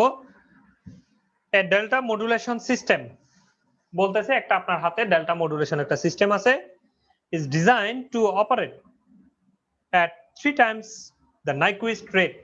বলতেছে এটা কেমন ভাবে ডিজাইন করা হয়েছে চালানোর জন্য যে Nyquist রেটের 3 গুণ বেশি করে ডিজাইন করা হয়েছে। for a signal of bandwidth 3 kilohertz, একটা 3 কিলোহার্টজ ব্যান্ডউইথ সম্পন্ন একটা সিগন্যালের জন্য Nyquist রেটের 3 গুণ করে এটাকে ডিজাইন করা হয়েছে একটা ডেল্টা মডুলেশন সিস্টেমে। The quantizing step size is 250 millivolt। বলতেছে কোয়ান্টাইজিং স্টেপ সাইজ অথবা শুধু স্টেপ সাইজ একই কথা, ডেল এর মান হচ্ছে কত 250 মিলিভোল্ট। ডিটারমাইন্ড আউটপুট SQNR, আপনাকে আউটপুট SNR বা SQNR বের করতে হবে for a sinusoidal signal of 1 kilohertz. এই কনফিউশনটা এইখানে, কিছুক্ষণ আগে একটা সিগন্যালের ব্যান্ডউইথ দেয়া ছিল 3 কিলোহার্টজ, এখন আবার বলছে সিগন্যাল অফ 1 কিলোহার্টজ। তার মানে এখানে জিনিসটা বুঝতে হবে যে 3 কিলোহার্টজ এর জন্য একটা মেশিনকে ডিজাইন করা আছে Nyquist রেটের 3 গুণ দিয়ে, আপনাকে বের করতে হবে 1 কিলোহার্টজ এর জন্য কত। ঠিক আছে, আপনাকে বের করতে বলেছে determine the output SNR for a sinusoidal signal of 1 kilohertz. মানে 3 কিলোহার্টজ এর জন্য আছে ঠিক আছে, কিন্তু আপনার 1 কিলোহার্টজ এর জন্য হলে কত হবে এটা আপনাকে বের করতে হবে। তাহলে এখন আপনি আপনার মেসেজ সিগন্যালের ব্যান্ডউইথ কোনটা ধরবেন? আপনাকে যদি আমি বলি আপনার FM এর মান কত, এখন আপনি এই 3 কে ধরবেন নাকি 1 কে ধরবেন? দুইটাই তো মেসেজ সিগন্যাল। দেখুন, for a signal of bandwidth 3 kilohertz, তাহলে ওইটা এটাও একটা সিগন্যাল। এই দেখেন সাইনোসয়েডাল সিগন্যাল অফ 1 কিলোহার্টজ, এটাও একটা সিগন্যাল। এই সিগন্যালটা সাইনোসয়েডাল, ওইটা কি সিগন্যাল বলা নাই, তবে একটা সিগন্যাল। তাহলে এখন এটাও মেসেজ সিগন্যাল ব্যান্ডউইথ, এটাও মেসেজ সিগন্যালের ফ্রিকোয়েন্সি বা ব্যান্ডউইথ। এখন এটাকে ধরবেন নাকি এটাকে ধরবেন? আপনাকে যেটা ডিটারমাইন করতে বলেছে, যেটা বের করতে বলেছে সেটা ধরবেন। ঠিক আছে, আপনাকে ডিটারমাইন করতে বলেছে 1 কিলোহার্টজ এর জন্য, তাহলে আপনার মেসেজ সিগন্যাল ফ্রিকোয়েন্সি 1 কিলোহার্টজ। তাহলে এটা কেন দিয়েছে? মূলত এইখান থেকে স্যাম্পলিং ফ্রিকোয়েন্সি এর মানটা কত সেটা বের করার জন্য এটা দিয়েছে। স্যাম্পলিং ফ্রিকোয়েন্সি কিভাবে বের করব? বলা হচ্ছে এখানে যে স্যাম্পলিং ফ্রিকোয়েন্সিটা হবে, আমরা নরমালি কি জানি, sampling frequency is equal two কত জানি, Nyquist রেট অনুযায়ী 2 * FM জানি, তাই না? নরমালি মানে মেসেজ সিগন্যালের ফ্রিকোয়েন্সিকে 2 গুণ যদি আমরা করে দিই সেটাই হবে Nyquist ফ্রিকোয়েন্সি, আর কোনো কিছু যদি বলা না থাকে সেটাই হচ্ছে তখন কি স্যাম্পলিং ফ্রিকোয়েন্সি FS এর মান। কিন্তু ভালো করে খেয়াল করবেন, এই 3 কিলোহার্টজটা দেওয়া হয়েছে আপনাকে এই স্যাম্পলিং ফ্রিকোয়েন্সি বের করার সময় যে FM টা লাগবে ওই FM এর মানটা ব্যবহার করার জন্য। আমাদের যে FM মানে আমাকে 1 কিলোহার্টজ আমাকে যেটা বের করতে বলেছে নরমালি FM, এই FM টা কিন্তু এখানে বসাতে যাবেন না। এখন এটা কিভাবে বুঝবেন? আপনারা অনেকে প্রশ্ন করবেন যে কোন FM টা এখানে আমরা লিখব, কিভাবে বুঝবো? খুব সহজ, আপনারা শুরুতেই বের করবেন হচ্ছে sampling frequency.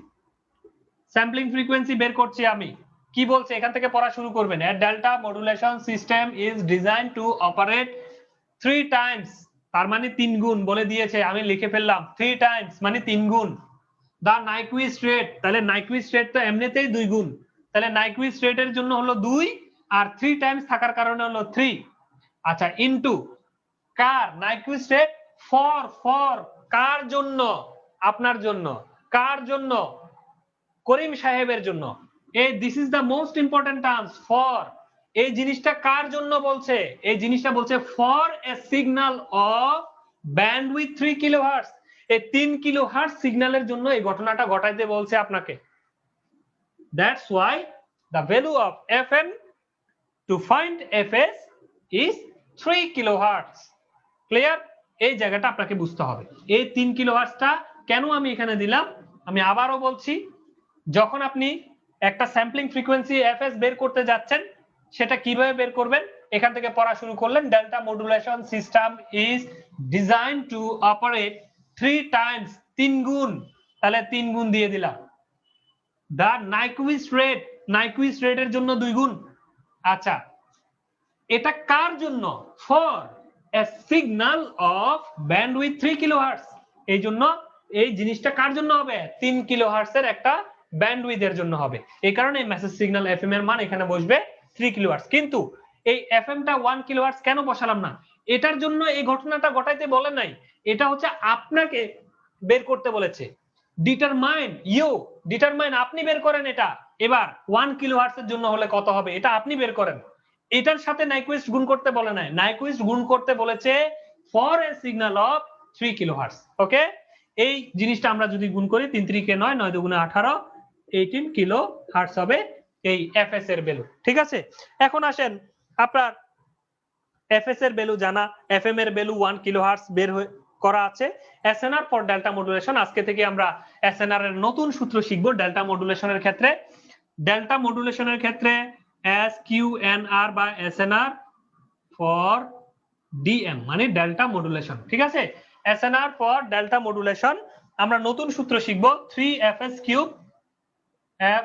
Cube divide by 8 pi square fm square B এই সূত্রটা কিন্তু আপনারা নোট ডাউন করে নেবেন আপনাদের নোট খাতায় সূত্রটা লিখে রাখবেন যে ডেল্টা মডুলেশনের ক্ষেত্রে যদি এসএনআর বের করতে বলে তার সূত্র হচ্ছে 3fs মানে স্যাম্পলিং ফ্রিকোয়েন্সির cube divide by 8 pi square fm square into B মানে হচ্ছে ব্যান্ডউইথ ওকে তাহলে এই জিনিসটা আমরা এখানে যদি মান বসিয়ে দিই সবকিছুই আমাদের কাছে আছে 3 ইনটু fs কিউব fs মানে হচ্ছে কত 18 তাহলে আমরা দিলাম 18 এর গায়ের উপরে কিউব ওকে 8 পাই স্কয়ার এই স্কয়ারটা কিন্তু 8 এর উপরে না পাই এর উপরে কেমন এইজন্য 8 ঠিক থাকবে পাই স্কয়ার হবে ইনটু fm এর মানটা কত এই 1 কিলোহার্টজ আপনাকে যেটা বের করতে বলেছে সেটাই এখন কি এফএম যেহেতু দুইটা এফএম আপনি কোন এফএমটা নেবেন সেটা হচ্ছে আপনাকে যেটা বের করতে বলেছে সেটা নেবেন তার মানে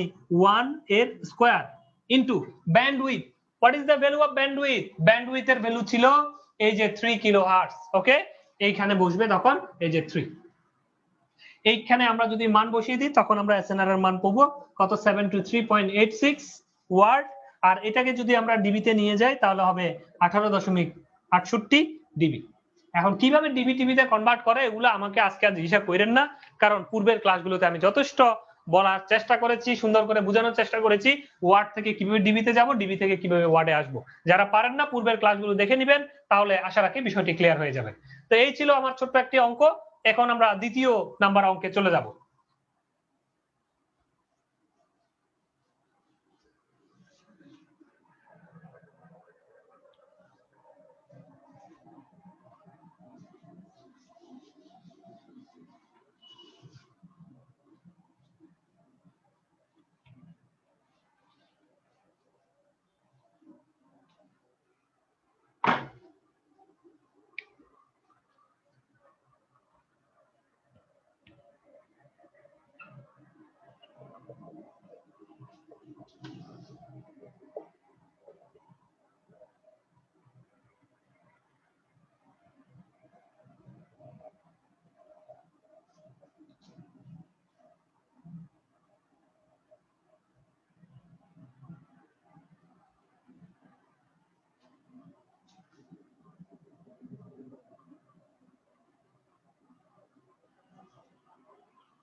আচ্ছা, এই ছিল 2 নম্বর প্রশ্নটি।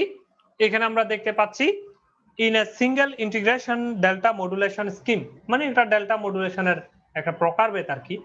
হ্যাঁ, তো এই ধরনের একটা চিত্রে বা ডেল্টা মডুলেশন স্কিমের মধ্যে the voice signal is sampled at a rate of 64 kilohertz.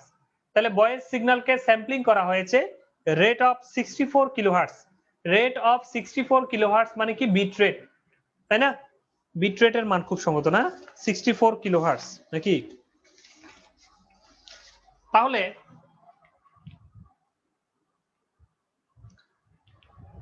Sorry, rate of 64 kilohertz. আচ্ছা, স্যাম্পলিং ফ্রিকোয়েন্সির মান হচ্ছে 64 কিলোহার্টজ, ঠিক আছে। স্যাম্পলড করা হয়েছে 64 কিলোহার্টজে, তার মানে স্যাম্পলিং ফ্রিকোয়েন্সির মান হচ্ছে কত দেয়া আছে? 64 কিলোহার্টজ দেয়া আছে। The maximum signal amplitude is 2 volt. তাহলে ম্যাক্সিমাম সিগন্যালের যে অ্যামপ্লিটিউডটা ছিল সেটা হচ্ছে মান কত? 2 ভোল্টের। And bandwidth is 3.5 kilohertz. তাহলে সিগন্যালের ব্যান্ডউইথ দেয়া আছে, সিগন্যালের অ্যামপ্লিটিউড এমপি বা ম্যাক্সিমাম যে অ্যামপ্লিটিউডটা আছে সেটার মান দেয়া আছে। Determine the minimum value of step size. Del এর মানটা কত হবে সেটা বের করতে হবে। And required to avoid slope overload and also calculate the granular noise power. মানে স্লোপ ওভারলোড না হওয়ার জন্য স্টেপ সাইজের মানটা মিনিমাম কত রাখতে হবে সেটা বের করতে হবে, এবং গ্রেনুলার নয়েজ পাওয়ারের মানটা কত সেটাও বের করে দেখাতে হবে। এই হচ্ছে ছোট্ট অঙ্কটি। তো আমরা এখানে দেখব, দেখুন আমার এখানে মেসেজ সিগন্যালের ফ্রিকোয়েন্সি এফএম যা ব্যান্ডউইথ তার মান হচ্ছে 3.5 কিলোহার্টজ। আগের অঙ্কে এই ধরনের মানে দুটো মেসেজ সিগন্যাল এর ফ্রিকোয়েন্সি দেয়া ছিল, একটা আমাদের বের করতে হবে সেটা হচ্ছে এফএম, আর এটা হচ্ছে কি আপনার অলরেডি শুধু একটা দেয়া আছে ব্যান্ডউইথ, এটাই মেসেজ সিগন্যাল ফ্রিকোয়েন্সি, যেহেতু একটা সেজন্য সেটাই ব্যান্ডউইথ সেটাই এফএম, যার মান হচ্ছে কত? 3.5 কিলোহার্টজ। এখন আমাদের একটা সূত্র শিখতে হবে স্টেপ সাইজ বের করার সূত্র। ডেল্টা মডুলেশনের ক্ষেত্রে যেরকম এসএনআর এর সূত্র আমরা দেখেছি, স্টেপ সাইজ ডেল বের করার একটা সূত্র আছে। সূত্রটা হচ্ছে a omega M divide by FS. Okay, a omega M by FS, এই হচ্ছে সূত্র। এখন এ হচ্ছে কি? এ হচ্ছে অ্যামপ্লিটিউড, মানে মেসেজ সিগন্যালের অ্যামপ্লিটিউডটা কত? Omega M. এই যে মেসেজ সিগন্যালের যে ফ্রিকোয়েন্সি, সেই ফ্রিকোয়েন্সিকে যদি আমরা 2 পাই দ্বারা গুণ করি তখন কি অ্যাঙ্গুলার ফ্রিকোয়েন্সি ওমেগার মান বের হবে না? দেখুন তো, আপনাকে যদি বলা হয় যে ওমেগা এম সমান সমান কত, আপনি বলবেন কি? আপনার কাছে মেসেজ সিগন্যালের ফ্রিকোয়েন্সি এফএম আছে, সেটার সাথে 2 পাই গুণ করে দিলেই তো ওমেগার মান হয়। যেহেতু ওমেগা সমান সমান 2 পাই এফ আমরা জানি, তার মানে এফএম এর সাথে 2 পাই গুণ করলে কাকে পাওয়া যাবে? এই ওমেগা এম কে, মেসেজ সিগন্যালের ওমেগাকে পাওয়া যাবে। এখন আসেন স্যাম্পলিং ফ্রিকোয়েন্সি এফএস। এই যে দেখুন sample at rate of 64 kilohertz দিয়ে দেওয়া আছে স্যাম্পলিং ফ্রিকোয়েন্সি। তাহলে এফএস এর মান জানা, এ এর মান জানা, ওমেগা এম এর মান জানা, ডেল এর মানটা খুব ইজিলি বের হয়ে যাবে। মান বসাচ্ছি, 2 হচ্ছে অ্যামপ্লিটিউড এ এর মান, ওমেগা এম এর মান হচ্ছে 2 পাই এফএম। এফএম এর মানটা কত? মেসেজ সিগন্যালের ফ্রিকোয়েন্সি বা মেসেজ সিগন্যালের bandwidth 3.5 divide by FS sampling frequency কত? 64 কিলোহার্টজ। এখন আসুন, এগুলো কিন্তু কিলোহার্টজে ছিল, এই জন্য আমরা নিচে এটাকে, যেহেতু এই 3.5টা কিলোহার্টজে আছে, নিচেরটাও কিলোহার্টজে আমরা বসিয়ে দিব। এইভাবে করে আমরা যদি দেখি তাহলে যে মানটা পাবো সেটা হচ্ছে 0.69 ভোল্ট আমরা পেয়ে যাব হচ্ছে এই ডেলের মান বা একটা স্টেপ সাইজের মানটা কত সেটা বের হয়ে যাবে। এখন আসেন এসএনআর। এসএনআর কেন নির্ণয় করতে হবে? এসএনআর নির্ণয় করতে হবে গ্র্যানুলার নয়েজ পাওয়ার নির্ণয় করার জন্য এসএনআরটা প্রয়োজন। আমরা এসএনআরটা নির্ণয় করব এসএনআর সমান সমান 3fs কিউব। তাহলে 3 আছে স্যাম্পলিং ফ্রিকোয়েন্সি, এফএস আছে 64 যার হচ্ছে মাথার উপরে cube, divide by 8 pi square into FM. FM square, এফএমটা কত? এফএমটা হচ্ছে 3.5, তাহলে FM square into bandwidth B, শুধু ব্যান্ডউইথ বি, ব্যান্ডউইথের মানও কত? 3.5। এটা যদি আমরা বসিয়ে দিই তাহলে আমরা এসএনআর এর মানটা পাবো কত? 232.3। আর এটাকে আমরা যদি ডিবি তে নিই তাহলে 23.66 ডিবি। এই হচ্ছে আমাদের এসএনআর এর ভ্যালু। এই এসএনআর এর ভ্যালু দিয়ে আমরা কি করব? গ্র্যানুলার নয়েজ পাওয়ার বের করব। ঠিক আছে, গ্র্যানুলার নয়েজ পাওয়ার হচ্ছে যে আপনার সিগন্যাল পাওয়ার বাই হচ্ছে SNR, signal power by SNR, এই জিনিসটা বের করব। আমরা এটা একটু মুছে দিচ্ছি। এসএনআরটা যেহেতু আমাদের বের হয়ে গেল, এখন আমাদের সিগন্যাল পাওয়ারের মানটা কত সেটা জানতে হবে। সিগন্যাল পাওয়ার আমরা লিখছি এখানে, সিগন্যাল পাওয়ার। আমরা বলেছি কি যে কমিউনিকেশন সিস্টেমে, মনে পড়ে কিনা দেখুন, যখন আমি অ্যামপ্লিটিউড মডুলেশন করাই তখন আমি একটা অঙ্কের মধ্যে এই কথাগুলো বলেছিলাম একটা থিওরি বোঝানোর জন্য, যে সিগন্যাল পাওয়ার শুধুমাত্র আমরা যে নরমাল, আমাদের নরমালি পাওয়ার কি হয়, P is equal to VI, P is equal to I square R, আবার P is equal to আছে কি B square by R, তাই না? এই তিনটা পাওয়ারের আমরা সূত্র শিখছি, কিন্তু কমিউনিকেশন সিস্টেমে এই আর এর মানটা ছাড়াও আমরা কি করতে পারি, সিগন্যাল পাওয়ার বের করতে পারি।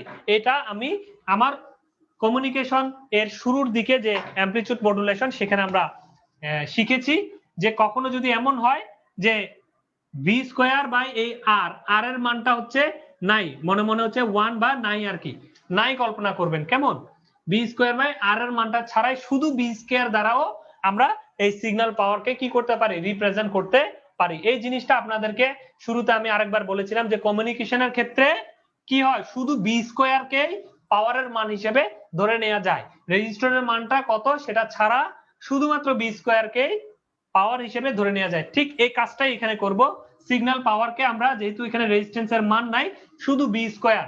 এখন বি মানে কি, এই মূলত অ্যামপ্লিটিউড, অ্যামপ্লিটিউডের স্কোয়ার হবে, কেমন অ্যামপ্লিটিউডটা যে ভোল্টেজটা দেয়া আছে, এই ভোল্টেজটা হচ্ছে দেখুন কত, ভোল্টেজটা দেয়া আছে 2 ভোল্ট, তাহলে 2 ভোল্টটা এটা হচ্ছে ম্যাক্সিমাম ভোল্টেজ, তাই না? অ্যামপ্লিটিউড মানে কি, যে কোনো কিছুর মনে করেন একটা সিগন্যাল, আমি যদি বলি এই সিগন্যালের অ্যামপ্লিটিউড হচ্ছে 2 ভোল্ট, তো অ্যামপ্লিটিউড 2 ভোল্ট মানে কি, সর্বোচ্চ উচ্চতা বি ম্যাক্সিমামের মানটা হচ্ছে 2 ভোল্ট। তাহলে এই 2 ভোল্টটা কিন্তু আরএমএস ভ্যালু না, আমাদের মূলত কাজ করে কোন ভ্যালু, আরএমএস ভ্যালু হচ্ছে আমাদের উপকারে আসে, কাজে করে। কিন্তু এই যে ভোল্টেজটা দেয়া আছে এটা সর্বোচ্চ উচ্চতা কত সেটা দেয়া আছে, এটাকে বলা হয় ম্যাক্সিমাম ভ্যালু। তাহলে ম্যাক্সিমাম ভ্যালু থেকে কার্যকরী মান আরএমএস ভ্যালু বের করার জন্য কি করতে হয়, বিএম বাই √2, তাই না? আমরা যে কোনো কিছুর মনে করেন যে কোনো ম্যাক্সিমাম দেয়া আছে বি ম্যাক্সিমাম, সেখান থেকে আরএমএস বের করতে গেলে এই বি ম্যাক্সিমামকে কি করি আমরা, √2 দ্বারা ভাগ করি।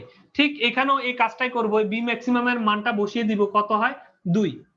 এখন এই জিনিসটা তো গেল শুধু এই অ্যামপ্লিটিউডের মানটা আরএমএস এ কনভার্ট করলাম, মানে বিএম বাই √2 করে এই ম্যাক্সিমাম ভোল্টেজকে আরএমএস এ কনভার্ট করলাম, কিন্তু ভোল্টেজের স্কয়ার, সিগন্যাল পাওয়ারকে কি বলা হয়, এই ভোল্টেজের স্কয়ার বি বাই আর, এই ধরনের ছিল না জিনিসটা, আমরা জানি কি পি সমান সমান বি স্কয়ার বাই আর, এই ধরনের ছিল। তো এখন আমরা বলছি কি, কমিউনিকেশন সিস্টেমে সিগন্যাল পাওয়ার অনেক সময় এই শুধু নিচের এই যে রেজিস্টার ছাড়াও আমরা শুধু বি স্কয়ার দিয়েও কমিউনিকেশন সিস্টেমে আমরা কি করব, পাওয়ার নির্ণয় করব। রেজিস্টারের মান নাই, বাদ দেন সেটা, শুধু বি স্কয়ার দিয়েই এটার মানটাকে আমরা পাওয়ার হিসেবে ডিনোট করব এই কমিউনিকেশন সিস্টেমে। এখন দেখুন তো, বি মানে মনে রাখতে হবে, এই বি মানে হচ্ছে আরএমএস, মানে রুট মিন স্কয়ার ভ্যালু, ওকে। এখন আমার কাছে যে 2 ভোল্টটা দেয়া ছিল সেটা ছিল বি ম্যাক্সিমাম, মানে ম্যাক্সিমাম ভ্যালু, তাহলে ম্যাক্সিমাম থেকে মানে 2 ভোল্টকে যদি √2 দ্বারা ভাগ করি এই জিনিসটা হয়ে যায় বি আরএমএস। এখন তার গায়ের উপরে স্কয়ার আছে না, এই জন্য এই হোল স্কয়ার, ওকে। যেহেতু নিচে রেজিস্টার মান দেওয়া লাগবে না, যেহেতু এখানে প্রশ্নে নাই, এই জন্য এটা ছাড়াই আমরা পাওয়ারের মান নির্ণয় করব, এই কারণে এই নিচে আর কোনো কিছু লিখলাম না, ঠিক আছে। এই জন্য দেখুন এটার নিচেও কিন্তু আর কোনো কিছু বাদ দিয়ে নেই। এইভাবে আমরা সিগন্যালের মানটা এটাকে সমাধান করে সিগন্যাল পাওয়ারের মানটা কত বের করব, 2 দুগুণে কত হয় 4, আর নিচে √2 দিয়ে ভাগ দিলে কত হয় 2 হয়, রুট আর স্কয়ার কাটাকাটি যায় 2 হয়, 4 কে 2 দ্বারা ভাগ করলে হয় 2। তার মানে আমরা সিগন্যাল পাওয়ারের মান পেয়ে গেলাম 2 ওয়াট, ওকে। যেহেতু এটা একটা পাওয়ার, এইজন্য এটার একক আপনারা চাইলে ওয়াটে লিখতে পারেন আর কি। তো এখন গ্র্যানুলার নয়েজ পাওয়ার, আমরা জানি কি যে কোনো কিছুর নয়েজ, মনে করেন যে কোনো কিছুর নয়েজ, আচ্ছা এসএনআর মানে কি, এসএনআর, নরমালি এসএনআর এর সূত্র কি, সিগন্যাল পাওয়ার, এই যে signal power divide by noise power. এই জিনিসটা আমরা এর আগে দেখেছি না, যে সিগন্যাল পাওয়ারকে নয়েজ পাওয়ার দ্বারা ভাগ করলে তাকে বলা হয় সিগন্যাল টু নয়েজ রেশিও বা এসএনআর। এখন আপনি কোনাকুনি গুণ করে দেন, মানে এসএনআর কে নিচে পাঠিয়ে দেন আর ওই নয়েজ পাওয়ারটাকে উপরে তুলে দেন, তাহলে এইখানে আমরা কি লিখতে পারি, নয়েজ পাওয়ার। আর যেহেতু আমরা নয়েজ পাওয়ার বের করছি কিন্তু তার সামনে একটা শব্দ আছে গ্র্যানুলার নয়েজ, তাহলে আমরা এখানে লিখে দিব গ্রেনুলার নয়েজ পাওয়ার সমান সমান, তাহলে এইখানে নয়েজটা এদিকে যদি চলে আসে তাহলে সিগন্যালটা এসএনআরটা কোথায় নিচে চলে যাবে না এইভাবে, তাহলে এই এসএনআরটা নিচে চলে যাবে। তার মানে হচ্ছে সিগন্যাল পাওয়ারকে যদি এসএনআর দ্বারা ভাগ করা হয় তাহলে নয়েজ পাওয়ার মানে গ্রেনুলার নয়েজ পাওয়ারটা কত সেটা বের হয়ে যাবে। তাহলে সিগন্যাল পাওয়ারের মানটা মাত্র বের করলাম 2 আর নয়েজ পাওয়ারের মানটা হচ্ছে 232.3। মনে রাখবেন ডিবির মানটা না, যেটা ওয়ার্ডে দেয়া আছে যে মানটা ওয়ার্ডে সেই মানটা এখানে বসাতে হবে। এসএনআর এর মান যেটা ডিবিতে সেটা না, ওয়ার্ডের মানটা উপরের এই 2 এটাও ওয়ার্ডে আছে নিচের এটাও ওয়ার্ডে আছে, এইজন্য ওয়াট এখানে ওয়াটটা বসাইতে হবে। তাহলে আপনাকে যেটা বের করবেন সেটা হচ্ছে 8.6 মিলি ওয়াট। এই হচ্ছে অ্যানসার। এইভাবে আমরা এই ধরনের অঙ্ক থাকলে সেটা খুব সহজে সমাধান করতে পারবো। আমরা পরবর্তী অঙ্কে চলে যাচ্ছি।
এই ছিল 3 নম্বর প্রশ্নটি।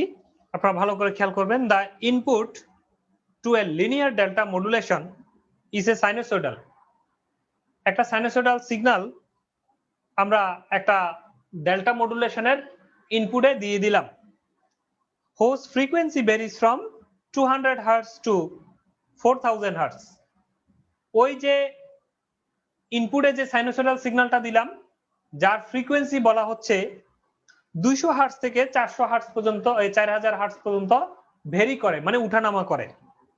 The input is sampled at 8 times the Nyquist rate বলা হচ্ছে এই যে ইনপুট সিগন্যাল এটাকে নাইকুইস্ট রেটের 8 গুণ কি করা হয়েছে, স্যাম্পলিং ফ্রিকোয়েন্সিতে স্যাম্পল করা হয়েছে, 8 গুণ ফ্রিকোয়েন্সিতে স্যাম্পল করা হয়েছে। The peak amplitude of the sinusoidal signal is 1 volt. ওই যে সাইনোসয়েডাল যে সিগন্যালটা ডেল্টার ইনপুটে ঢুকিয়ে দিয়েছিলাম তার উচ্চতা বা অ্যাম্পলিটিউডের মান হচ্ছে বা বি ম্যাক্সিমাম এর মান হচ্ছে 1 volt. Determine the value of step size, তাহলে ডেল এর মানটা কত বের করতে হবে in order to avoid slope overload, মানে স্লোপ ওভারলোডকে অ্যাভয়েড করার জন্য ডেল এর মান বা স্টেপ সাইজের মানটা কত বের করতে হবে when the input signal frequency is 800 hertz। এটা ভালো করে খেয়াল করবেন, প্রথম 1 নাম্বার অঙ্কটার মতো দুটো ফ্রিকোয়েন্সি দেয়া আছে। ইনপুট সিগন্যাল ফ্রিকোয়েন্সি লাস্টে বললো কত 800 হার্টজ, কিন্তু শুরুতে কি বলেছে ইটস ভেরি 200 টু 4000 হার্টজ, এটা 200 থেকে 4000 পর্যন্ত ভেরি করে। কোনটা ধরবেন, 200 কে ধরবেন নাকি 4000 কে ধরবেন নাকি লাস্টে যেটা determine the input signal is কত 800 হার্টজ, কোনটাকে ধরবেন? আপনার মনে রাখতে হবে আপনাকে একটা ঘটনা বলা আছে এখানে, ওই ঘটনার সাপেক্ষে আপনাকে 800 হার্টজের সময় কত সেটা বের করতে হবে। তাহলে আপনার মেসেজ সিগন্যালের যে ব্যান্ডউইথ বা মেসেজ সিগন্যালের যে ফ্রিকোয়েন্সি সেটার মান হচ্ছে কত, এখানে সেটার মান হচ্ছে 800 হার্টজ। কিন্তু নাইকুইস্টের থিওরি অনুযায়ী যে আপনি স্যাম্পলিং ফ্রিকোয়েন্সি বের করবেন এফএস, সেই এফএস বের করার সময় ওই যে শুরুতে যে 200 হার্টজ থেকে 4000 হার্টজ ওইখান থেকে ফ্রিকোয়েন্সি আপনাকে নিতে হবে। তাহলে আমরা শুরু করে দিই, তাহলে আমরা শুরু করি সলিউশন। যে স্যাম্পলিং ফ্রিকোয়েন্সি সমান সমান কত গুণ ধরতে বলেছে, ফ্রিকোয়েন্সি ভেরিস এত, ইনপুট স্যাম্পল 8 টাইমস মানে 8 গুণ, তাহলে দিয়ে দিলাম 8 গুণ। নাইকুইস্ট শব্দটা আসছে মানে 2 গুণ, নাইকুইস্ট মানে 2 আর 8 গুণ যেহেতু ধরতে বলেছে নাইকুইস্টেরও 8 গুণ ধরলাম। এরপরে গুণ কত দিব, মেসেজ সিগন্যাল এফএম না মেসেজ সিগন্যাল ফ্রিকোয়েন্সি, কোনটা ধরবো 200 হার্টজ টু 400 হার্টজ। বলতেছে মেসেজ সিগন্যালটা ভেরি করে 200 হার্টজ থেকে 4000 হার্টজ পর্যন্ত তার ফ্রিকোয়েন্সিটা উঠানামা করে। এখন আমরা কি জানি maximum frequency of message signal, আমরা প্রচুর অঙ্ক করেছি যে এই দুইজনের ভিতরে যে সবচেয়ে বড় হবে ম্যাক্সিমাম কোনটা 200 নাকি 4000, কোনটা বড়, যেটা ম্যাক্সিমাম সেটাই আমার এই স্যাম্পলিং ফ্রিকোয়েন্সির এখানে এফএম বা ম্যাক্সিমাম ফ্রিকোয়েন্সি হিসেবে বসবে। মেসেজ সিগন্যালের ম্যাক্সিমাম ফ্রিকোয়েন্সিটা এখানে বসবে কত 4000টা সবচেয়ে বড়, এই জন্য আমরা 4000টা এখানে লিখে দিলাম। আবারও বলছি কেন এই নিচের 800টা, এটাও তো সিগন্যাল ফ্রিকোয়েন্সি, এটাও তো মেসেজ সিগন্যাল ফ্রিকোয়েন্সি, কেন 800 বসালাম না, কেন 200 বসালাম না? তার কারণ হচ্ছে 800 তে কত এটা আপনাকে বের করতে বলেছে। এই স্যাম্পলিং ফ্রিকোয়েন্সি বের করার সময় আপনাকে কত বলেছে সেটা দেওয়ার দরকার নাই, যে ঘটনাটা বলা আছে 8 গুণ ধরতে হবে, নাইকুইস্ট রেট ধরতে হবে, কার জন্য ধরতে হবে, এই যে 200 থেকে 4000 পর্যন্ত যে ভেরি করে যে সিগন্যাল তার জন্য ধরতে হবে। এই জন্য স্যাম্পলিং ফ্রিকোয়েন্সিটার বের করার সময় 8 গুণ ধরেছি, নাইকুইস্ট ধরেছি, কার জন্য ধরবো যে সিগন্যালটা ভেরি করে তার জন্য। এখন ভেরি কতটুক করে 200 থেকে 4000, 200 বড় নাকি 4000 বড়, 4000 বড়, এই জন্য ম্যাক্সিমামটা আমরা এখানে দিয়ে দিচ্ছি। ওকে, দিয়ে দিলাম আমরা এফএস এর ভ্যালু কত 2 ইনটু যে জিনিসটা পেলাম 64000 হার্টজ, এটা যদি আমরা গুণ করি তাহলে আমরা পাবো হচ্ছে 64123, এইভাবে 64000 হার্টজ। ওকে, এই হচ্ছে আমার এফএস এর ভ্যালু। আচ্ছা এর মান কত, এর মান দেওয়া আছে 1 ভোল্ট, তাহলে আমরা একটু লিখি যে এ দেওয়া হচ্ছে 1 ভোল্ট মানে অ্যাম্পলিটিউড আর কি, অ্যাম্পলিটিউডের মান। ওমেগা এম এর মান কত, এফএম এর মান কত, আপনাকে যেটা বের করতে বলেছে 800 হার্টজ, এটাই হচ্ছে মেসেজ সিগন্যালের ফ্রিকোয়েন্সি এফএম, এটা আপনার জন্য কেমন, এই ওইখান থেকে ওমেগা এমটা বের হবে, এই 800 সাথে 2 পাই গুণ করে দিতে হবে, তাহলে 2 পাই ইনটু 800। আমরা জানি কি এফএম এর সাথে 2 পাই গুণ করলে ওমেগাতে রূপান্তর হয়, তাহলে এখান থেকে আমরা পাবো কত 1600 পাই। এই 1600 পাই হচ্ছে কার নাম, ওমেগা এম এর মান। এই হচ্ছে এটার একক হবে, ওমেগার একক হচ্ছে রেডিয়ান পার সেকেন্ড। এইভাবে আমরা ওমেগার একক বসিয়ে দিব। এইখান থেকে আমরা যে আমাদের ডেলের যে মান, ডেলের যে সূত্র কিছুক্ষণ আগে আমরা দেখেছিলাম সেখান থেকে বের করব।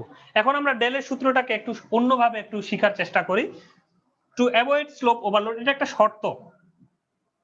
Two avoid slope overload, slope overload avoid করার জন্য del FS is greater than or equal to omega M A. এটা একটা শর্ত। কেমন? যে স্লোপ ওভারলোড না হওয়ার জন্য ডেলের সাথে যদি এফএস কে গুণ দিই সেটা অবশ্যই সেই মানটা বড় অথবা মিনিমাম সমান হবে কার?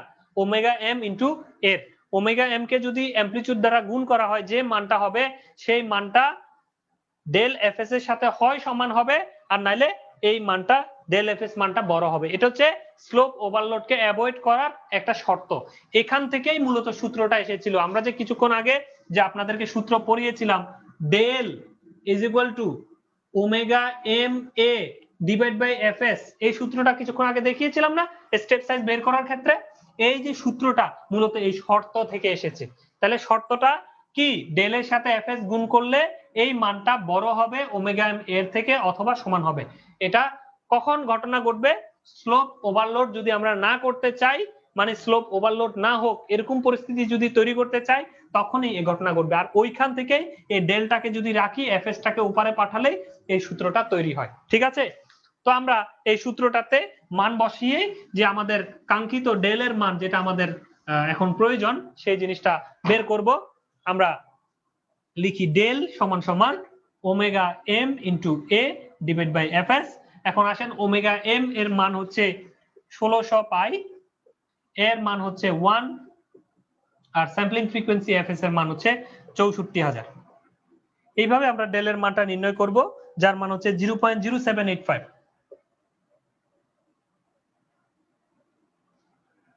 0.0785, এটার মান একক হবে বোল্ডে। ঠিক আছে?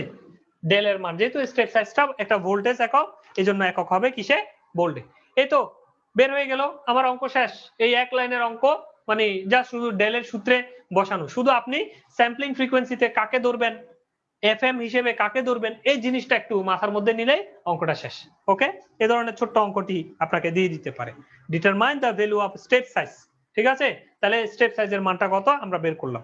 আমরা এর পরবর্তী অঙ্কে চলে যাচ্ছি।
এই হচ্ছে প্রশ্নটি, 4 নম্বর প্রশ্ন।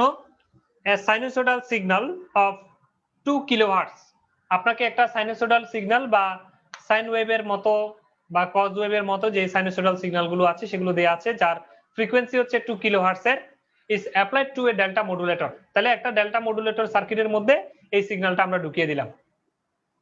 The sampling rate and step size of the modulator, তাহলে মডুলেটরটার যে স্যাম্পলিং রেট সেটার মান হচ্ছে 20,000 এবং স্টেপ সাইজের মান হচ্ছে 0.1 volt respectively. Find the maximum amplitude of the signal to prevent slope overload। তাহলে সিগন্যালের ম্যাক্সিমাম অ্যামপ্লিটিউডের মানটা কত হবে, যে প্রিভেন্ট মানে বাধা প্রদান করার জন্য, টু স্লোপ ওভারলোড মানে স্লোপ ওভারলোড না হওয়ার জন্য এই মানটা কত হবে।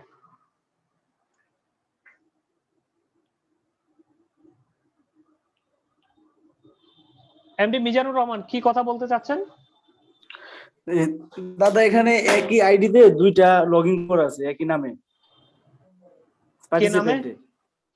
কি নামে কি নামে আছে দেখি। একেএম আব্দুল্লাহ 107। একেএম আব্দুল্লাহ, লাইনে আসেন। দুইটা আইডি কেন আপনার?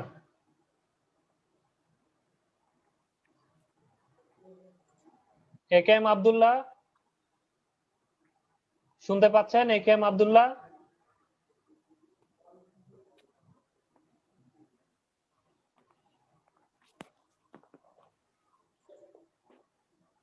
একেএম আব্দুল্লাহ আপনি শুনতে পাচ্ছেন? আনমিউট করে কথা বলেন। যে আনমিউট দাদা আমি জি দাদা আমি পিসি এবং মোবাইল দুটাতেই কানেকশন, তো এই জন্য হয়তো আর কি। আচ্ছা আমি তাহলে পিসি থেকে আউট হয়ে যাচ্ছি আর কি। জি জি, কারণ হ্যাঁ, কারণ এই বিষয়টা এর আগেও বলা হয়েছিল যে দুইটা ডিভাইস থেকে লগইন করা যাবে না এট এ টাইম, এমন। জি সরি দাদা, আমি আসলে শুনিনি দাদা, সরি দাদা, আমি পিসি থেকে নিয়ে নিতেছি। জি ঠিক আছে, ওকে জি, থ্যাংক ইউ। আচ্ছা, এইখানে আমরা যে প্রশ্নটি দেখতে পাচ্ছি, a sinusoidal signal of 2 kilohertz is applied to a delta modulator। তাহলে একটা সাইন ওয়েভ বা একটা সাইনোসয়েডাল সিগন্যাল যার ফ্রিকোয়েন্সি হচ্ছে 2 কিলোহার্টজ এর, আমরা একটা ডেল্টা মডুলেটর সার্কিটে ঢুকিয়ে দিলাম। and sampling rate and step size of the modulator, তাহলে এই ডেল্টা মডুলেটরটার স্যাম্পলিং রেট হচ্ছে 20,000 এবং স্টেপ সাইজ হচ্ছে 0.1 volt. Find the maximum amplitude মানে এর মানটা কত বের করতে হবে, of the signal to prevent slope overload. তাহলে স্লোপ ওভারলোড কে বাধা প্রদান করার জন্য বা স্লোপ ওভারলোড সংগঠিত না হওয়ার জন্য যে আপনার স্টেপ সাইজের এই এর মানটা কত হবে নির্ণয় করতে হবে। তাহলে টু অ্যাভয়েড স্লোপ ওভারলোডের শর্ত আমরা জানি যে সলিউশন, শর্তটা কি? শর্তটা আমরা জানি হচ্ছে del into fs is greater than or equal to omega m into a। এটাই হচ্ছে স্লোপ ওভারলোড না হওয়ার জন্য শর্ত, মানে ওই ডেলের সূত্রটা আর কি। তো এইখান থেকে আমাকে যদি এর মানটা যদি নির্ণয় করতে চাই আমি, তো এর মানটা কত সেটা কিভাবে বের করব? এ সমান সমান ওমেগা এম কে এটার নিচে পাঠিয়ে দিই, তাহলে del into fs divide by omega M. এই জিনিসটাই তো হয়, তাই না? এখন সব কিছুই আপনার হাতে আছে, শুধুমাত্র আপনি মান বসাতে পারলেই কাজটা শেষ। এখন ডেল এর মানটা কত? ডেল এর মান হচ্ছে 0.1 ভোল্ট, লিখে দেন 0.1 ইনটু এফএস স্যাম্পলিং ফ্রিকোয়েন্সির মানটা কত? এই যে স্যাম্পলিং রেট হচ্ছে এই যে 20,000 দেয়া আছে, বসিয়ে দিলাম এই যে 20,000 ডিভাইড বাই ওমেগা এম এর মানটা কত? আচ্ছা এফএম এর মানটা কত? এফএম সিগন্যালের এফএম হচ্ছে 2 কিলোহার্টজ, তাহলে এফএম এর মানটা জানলে তাকে 2 পাই দিয়ে গুণ দিলেই তো ওমেগা এম হয়। তাহলে 2 পাই ইনটু 2 কিলোহার্টজ। ওকে, এখন আসেন এই যে জিনিসটা, এই জিনিসটা কিন্তু হার্টজ এককে আছে। কেমন? এটা কিন্তু ভালো, আপনারা এই জায়গাটা 2 বসিয়ে দিয়ে বাহ নাচতে নাচতে চলে আসবেন, অঙ্ক শেষ। ধরাটা কোথায় ভালো করে দেখেন, এই জিনিসটা কিন্তু হার্টজ এককে, মানে কিছু না থাকা মানে মনে রাখবেন, কিছু যদি না দেয় মনে রাখবেন এটা হচ্ছে হার্টজ এককে আছে, মানে নরমালি তার যে এককে থাকার কথা সে এককেই আছে। কিন্তু দেখুন এখানে এটা কিসে আছে? কিলোতে আছে। তাহলে এই কিলো জিনিসটাকেও কিন্তু আপনাকে এখানে হার্টজে নিয়ে যেতে হবে। তাহলে এই জন্য 2000 হার্টজ। কেমন? কিলো থেকে যদি হার্টজে নিই 2 কিলো হার্টজ কে 2000 হার্টজ হবে। ওকে, এটা কিন্তু মোস্ট ইম্পর্টেন্ট। তো আপনারা যা শুধু ভাগ করে দিলে এই মানটা পেয়ে যাবেন। সে মানটা কত? আমি কোন কলম নিলাম? কলম এটা চলে না কেন? সেই মানটা হচ্ছে 0.159 ভোল্ট। বলেন তো এই এক লাইনের অঙ্ক দিয়ে দিতে পারে কিনা পরীক্ষায়? একদম সিম্পল একটা সূত্রে, শুধু ডেল এর একটা সূত্র থেকে আপনাকে এর মানটা নির্ণয় করে বসিয়ে দিতে হবে। এখন কোথায় কোন মানটা বসাবেন এই জিনিসটা যদি জানা থাকে, এই ডেল্টা মডুলেশনের এই 4টা অঙ্ক আমি দেখিয়ে দিলাম। এটা সচরাচর আসে না, কদাচিৎ যদি দুই একটা এসে থাকে তাহলে এই ছোট ছোট সূত্রগুলো দিয়ে আপনারা পেয়ে যাবেন।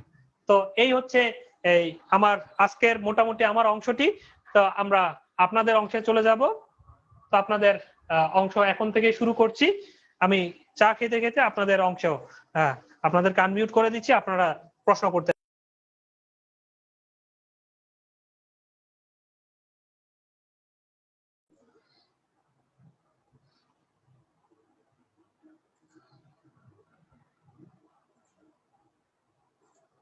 আজকে আবার ইন্টারনেট ঝামেলা করছে, আপনাদের ঝামেলা করছে কিনা? আপনারা কি আমাকে শুনতে পাচ্ছেন?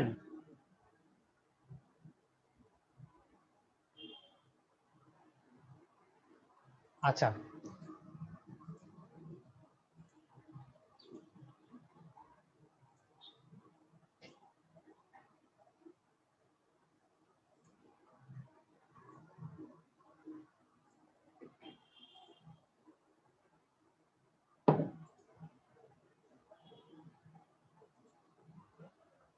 আচ্ছা, আপনারা তাহলে আপনাদের পরের প্রশ্ন করতে পারেন। আমি আপনাদের প্রশ্ন হচ্ছে যে অ্যান্সার দেওয়ার চেষ্টা করব। যদি কারো প্রশ্ন থাকে হ্যান্ড রাইজ করবেন, আমি একে একে সুযোগ দেওয়ার চেষ্টা করব।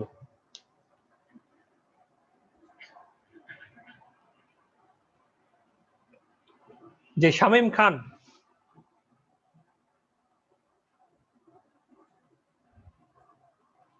যে প্রশ্ন করতে পারেন। হ্যাঁ ভাই, শুনতে পাচ্ছেন? শুনতে পাচ্ছি। আচ্ছা ভাই, যে প্রথমে যে চিত্রটা আঁকাইছিলেন হচ্ছে অ্যানালগ আর ডিজিটাল মডুলেশন মিলে, জি সেখানে অ্যানালগ থেকে ডিজিটালে যে কনভার্সেশন সেটা বুঝতে পারছি। হ্যাঁ, জি ডিজিটাল থেকে যখন আমি অ্যানালগ করব তখন তো আমরা সিগন্যাল গুলা সরল রেখার মতো করি, কিন্তু এই ক্ষেত্রে তো সিগন্যাল উপর দিয়ে নিচে যাচ্ছে, তাহলে এটা কিভাবে বুঝবো? কেন 1 1 1 1 দেখেন নাই? অনেকগুলো 1 ছিল। 1 মানে সে উপরে শুধু সিঁড়ি উপরে উঠতে থাকবে, 0 মানে হ্যাঁ সিঁড়ি বলছি, নিচে নামতে থাকবে। হ্যাঁ কিন্তু সেটা তো সমান বরাবর যায় না, আমি মানে বাম থেকে ডানে যাইতে থাকবো এভাবে। কিন্তু আমার অডিও সিগন্যালটা হচ্ছে সাইন ওয়েভের মতো উপর থেকে বুঝেন নাই, নিচে, বুঝেন নাই, বুঝছি। আচ্ছা, কিন্তু আমি লাইনে থাকেন, ডিজিটাল থেকে অ্যানালগ করবো। লাইনে থাকেন, লাইনে থাকেন। জি।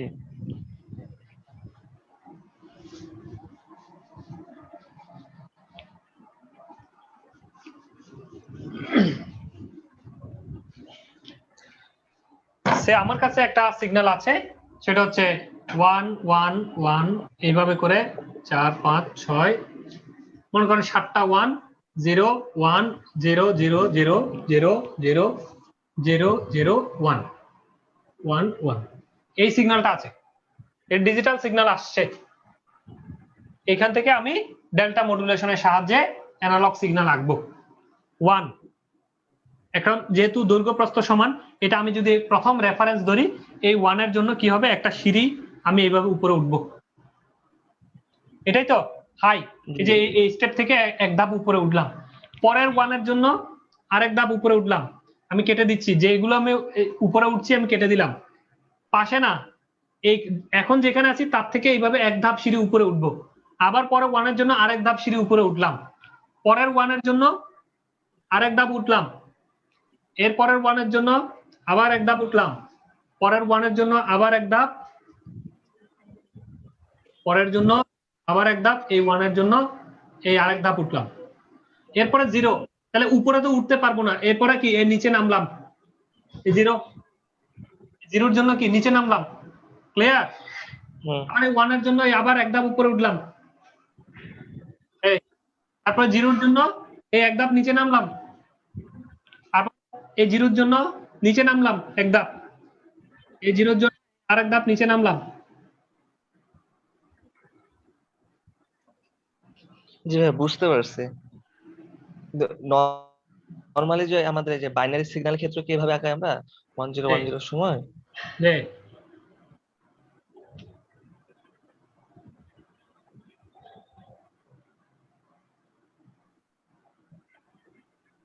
ঠিক আছে না? জি ভাই এখন বুঝতে পারছি। ক্লিয়ার তো? এখন এটাকে যদি আমি ডিটেক্ট করি, আমার সিগন্যালটা এরকম ছিল।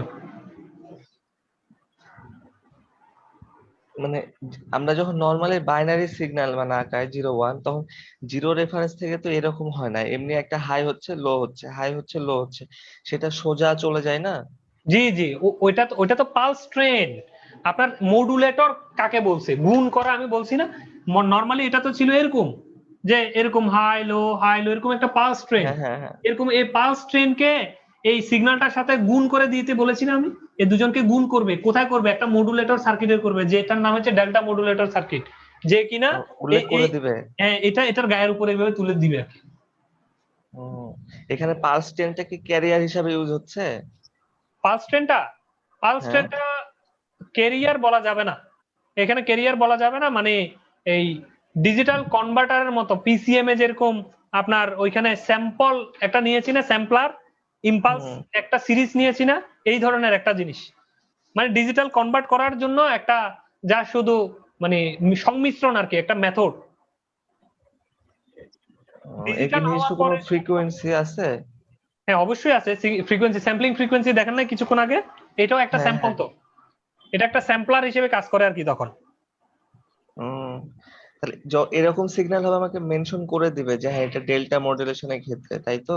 জি জি জি জি। ও, আচ্ছা আচ্ছা, বুঝতে পারছি এখন। আর আরেকটা হচ্ছে যে 2 নাম্বার ম্যাথটা করলেন, হুম সেখানে ম্যাথে কোথাও ডেল্টা মডুলেশন এই কথাটা উল্লেখ ছিল না, কিন্তু হুম স্টেপ সাইজ বের করতে বলছে। হুম। আমি কিভাবে বুঝবো পিসিএম স্টেপ সাইজ বের করবো না আমি ডেল্টা মডুলেশন স্টেপ সাইজ বের কেন করবো? 2 নম্বরে বলেছে in a single integration DM scheme? DM মানে ডেল্টা মডুলেটর। ও আচ্ছা আচ্ছা, ঠিক আছে, তাহলে বুঝতে পারছি। জি ওকে। ধন্যবাদ। এমডি সাইদুল ইসলাম, যে প্রশ্ন করতে পারেন। দাদা জি হচ্ছে আপনার স্লপ ওভারলোড যেটা বলছেন, আমি এই জায়গাটা বুঝতে পারিনি। এটা তো হচ্ছে সিঁড়ির নিচ দিয়ে রেখা, মানে হচ্ছে আমাদের ওয়েবটা চলে গেছে, অরিজিনাল ওয়েবটা, কিন্তু আপনি যখন ডট ডট দিয়ে দেখালেন যে সিঁড়ির উপর দিয়ে মানে যাচ্ছে, এই জিনিসটা কনফিউজ হয়ে গেলাম। এই যে এখন দেখেন, আমি কোন একটা ডিজিটাল মেসেজ সিগন্যাল থেকে যদি আঁকি তাহলে জিনিসটা এরকম হবে। এটা নিয়ে কোনো সমস্যা আছে? না না, এটা তো ওই যে সিঁড়ির নিচ দিয়ে গেছে না রেখা, ইয়াটা সাইনওয়েভটা। আরে নিচ দিয়ে যাক উপর দিয়ে যাক, মানে দেখতে এই এটার গায়ের উপরে যদি কোনো মেসেজ দিই তাহলে যেমন হবে, এটাই হচ্ছে এই ডিজিটাল থেকে এই জিনিসটা পাবো। এটা নিয়ে কোনো সন্দেহ হ্যাঁ আছে? হ্যাঁ, না না, নামার কিন্তু সময় যে সিঁড়ির নিচ দিয়ে গেছে না, সেটা। দেখেন, আপনি আগে দেখেন আমি শেষ করি। আমাকে তো জি জি বলতে দিতে হবে তাই না? জি। না বললে তো আমি বলতে পারবো না। এটা হচ্ছে আপনি এই ডিজিটাল মেসেজ সিগন্যাল থেকে যখন অ্যানালগটা আঁকলেন, এটা হলো এরকম। কিন্তু বাস্তবে যখন আপনি তাকায় দেখলেন, আপনি যেটা দিয়েছিলেন সেটা দেখলেন যে এরকম ছিল না, এটা ছিল এরকম। এটা ছিল আপনার বাস্তব মেসেজ। জি। এটাকে যখন আপনি ডিটেক্ট করলেন, মানে ডিজিটালে রূপান্তর করলেন, করার পরে যখন আপনি এটাকে আবার অ্যানালগ করার জন্য যখন এরকম সিঁড়ি আঁকলেন, সিঁড়ি এঁকে যখন দেখলেন যে বাস্তবে যে সিঁড়িটা আঁকা হইলো ওটা অনেক উপর দিয়ে গেছে, কিন্তু মেসেজটা ছিল বাস্তবে অনেক নিচে দিয়ে। আচ্ছা আচ্ছা। এই ধরনের যে ঘটনা, এটাই হচ্ছে স্লোপ ওভারলোড। তাহলে এটা আর এটা তো এক না, এটার না, মতো কিন্তু এক তো না। তাহলে এটা একটা না। নয়েজ, তো এটা একটা অসুবিধা তো আমার জন্য। এই জি অসুবিধাটার নাম হচ্ছে স্লোপ ওভারলোড। যে আমার বাস্তবে মেসেজ ছিল যে আমি 9টা বাজে স্কুলে যাব, এখন এই জিনিসটা মনে করেন একটু উঁচু হওয়ায় এই জিনিসটা হয়ে গেছে আমি 9:30 বাজে স্কুলে যাব। আমি ঘটনা বুঝতে পারছি? তাহলে বাস্তবে জি মেসেজ জি। তো ছিল 9টা বাজে।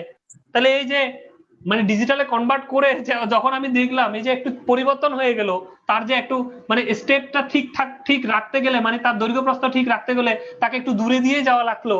এটার কারণে যে অসুবিধা তৈরি হলো, আমার মূল মেসেজ সিগন্যালের মতো হলো না, এই জিনিসটার নামই হচ্ছে স্লোপ ওভারলোডিং। জি ক্লিয়ার না? জি দাদা, ক্লিয়ার। ওকে।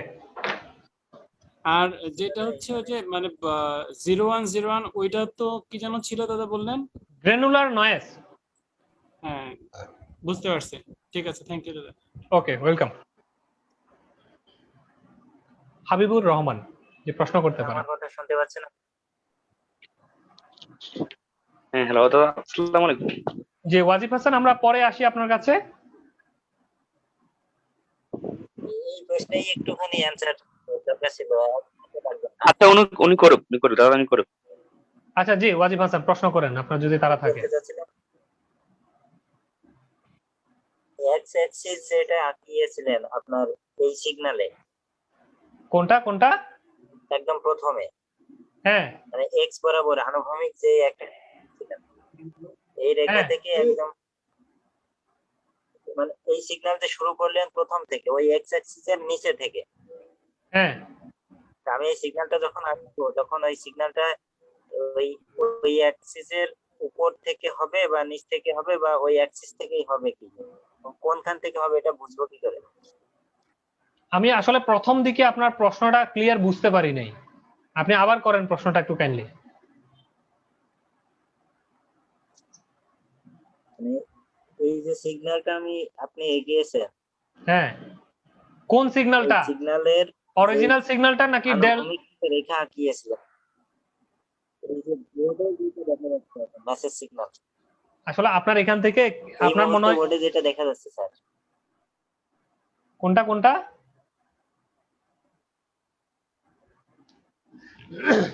এখন বোর্ডে যেটা দেখা যাচ্ছে এই যে নিচের এটা না উপরের এটা? না, বোর্ডে যেটা দেখা যাচ্ছে আর যেই রেখাটা আপনি এখনো আঁকেননি, আনুভূমিক একটা রেখা আঁকিয়েছিলেন। দাদা উনি বলতে চাচ্ছেন ভার্টিক্যালি যে রেখাটা ছিল রেফারেন্স লাইন, ওই লেখাটা এখন দিলেন না কেন, এটা বলতে চাচ্ছেন। রেখা আঁকিয়েছিলেন না প্রথম? এরকম এরকম এটা? হ্যাঁ এটা কথা জি, জি। তো এটা এটা কি? এটা এটা না থাকলে অসুবিধা কি? হ্যাঁ বলেন, এটা কি হলো?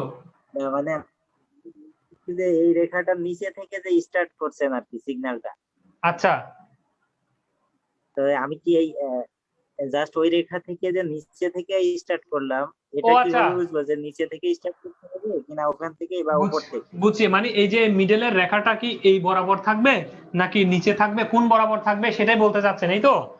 এটা বেসিক্যালি একটা রেফারেন্স অলওয়েজ সেট করা থাকে। এই রেফারেন্সটা এটা আপনার আমার হাতে না, এটা যখন আমরা কোন একটা সিগন্যাল আঁকবো বা কোন একটা সিগন্যাল ডিটেক্ট করব, সেটা একটা রেফারেন্স ধরা থাকে। মূলত আমরা এই রেফারেন্সের 00 পয়েন্ট থেকে যে কোনো কিছু আঁকা শুরু করি আর কি।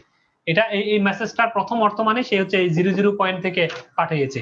যদি আগের থেকে পাঠায় সেক্ষেত্রে আগের থেকেই রেফারেন্স গুলো ডিনোট করা থাকবে, মানে রেফারেন্সেরও আগের জিনিস এরকম কোনো কিছু আমাকে আগে থেকে বলা থাকবে আর কি। বুঝতে পারছেন? এখন এখানে যে সিগন্যালটা, মানে হ্যাঁ বুঝছি আমি আপনার প্রশ্ন। আমার যে মেইন সিগন্যালটা ছিল সেটা তো এদিক থেকে ছিল, মানে অনেক নিচের থেকে ছিল। তো এখন আপনি এটা কি 0 পয়েন্ট থেকে ধরবেন না নিচের থেকে ধরবেন? আসলে সিগন্যালটা নিচের থেকে ছিল বলে আমি এটা নিচের থেকে আঁকা শুরু করেছি। যদি মানে নরমালি কোনো কিছু বলা না থাকে সেটা তাহলে 0 পয়েন্ট থেকে আমরা আঁকা কেটে শুরু করব। এই 0 পয়েন্ট থেকে হচ্ছে মূল রেফারেন্স হিসেবে ধরে আমরা আঁকবো। কথাটা বুঝছেন? যদি আপনাকে অ্যানালগ সিগন্যালটা আগে থেকে দেয়া থাকে তখন আমরা সেটাকে আগে থেকে দিয়ে আনবো। ক্লিয়ার না? আচ্ছা থ্যাংক ইউ দাদা। জি জি ওয়েলকাম।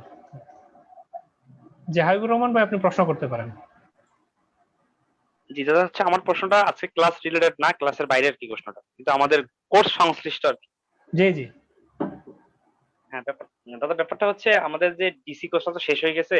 জি ডিসি কোর্সের যে কোর্স ম্যাটেরিয়াল গুলো ছিল আপনি যেগুলো আমাদের দিছিলেন আর কি, তো জি। ব্যাপারটা হচ্ছে দুঃখজনক হলেও সত্যি সেই কোর্স ম্যাটেরিয়াল গুলো দিয়ে অন্যজন আর কি এটা কোর্স করাইতেছে আবার, বুয়েট ম্যাজিক কোর্স নামে। বুয়েট? বুঝতে পারছেন? মানে বুয়েট ম্যাজিক কোর্স নামে এই কোর্সটা করাইতেছে আর কি। এটা হচ্ছে এটা এই কাজটা সম্ভবত করতেছে হচ্ছে ওই গ্রুপ অফ ইঞ্জিনিয়ার্স এর অ্যাডমিন আতিকুল না কি যেন নাম আর কি, উনি সম্ভবত। আচ্ছা, তার মানে এখন এখন কি এই কোর্সে কেউ অ্যাডমিশন আছে ওখানে? না ব্যাপারটা এরকম না, ব্যাপারটা হচ্ছে ওনারা বেশ কিছু কোশ্চেন মানে এডমিশন করার জন্য বিভিন্ন গ্রুপে দিচ্ছে, প্রলোভন দেখাচ্ছে আর কি। ব্যাপারটা হচ্ছে ওনাদের ইয়ার চলতেছে আর কি, অ্যাড চলতেছে এগুলো দিয়ে আর কি, যে আমি কোর্স করাবো এটা এটা। তো ব্যাপারটা আমাদের বেশ কিছু প্রশ্নগুলো এগুলো ঘুরতেছে। বুঝছি বুঝছি। আপনার হাতের লেখা আপনার সেম প্রশ্ন, ব্যাপারটা এরকমই আর কি। আমার মনে হয় আপনি যদি একটু ওনার সাথে কথা বলতেন তাহলে মনে হয় জিনিসটা ভালো হতো। দেখুন কথা কার সাথে বলবো? ওই যে আতিকুল ইসলাম মানে এডমিন মনে হয় ওই গ্রুপের, এখন বিভিন্ন সময় অনেক কিছু বেরো করে দেখা যায় ক্লাসে পড়ায়।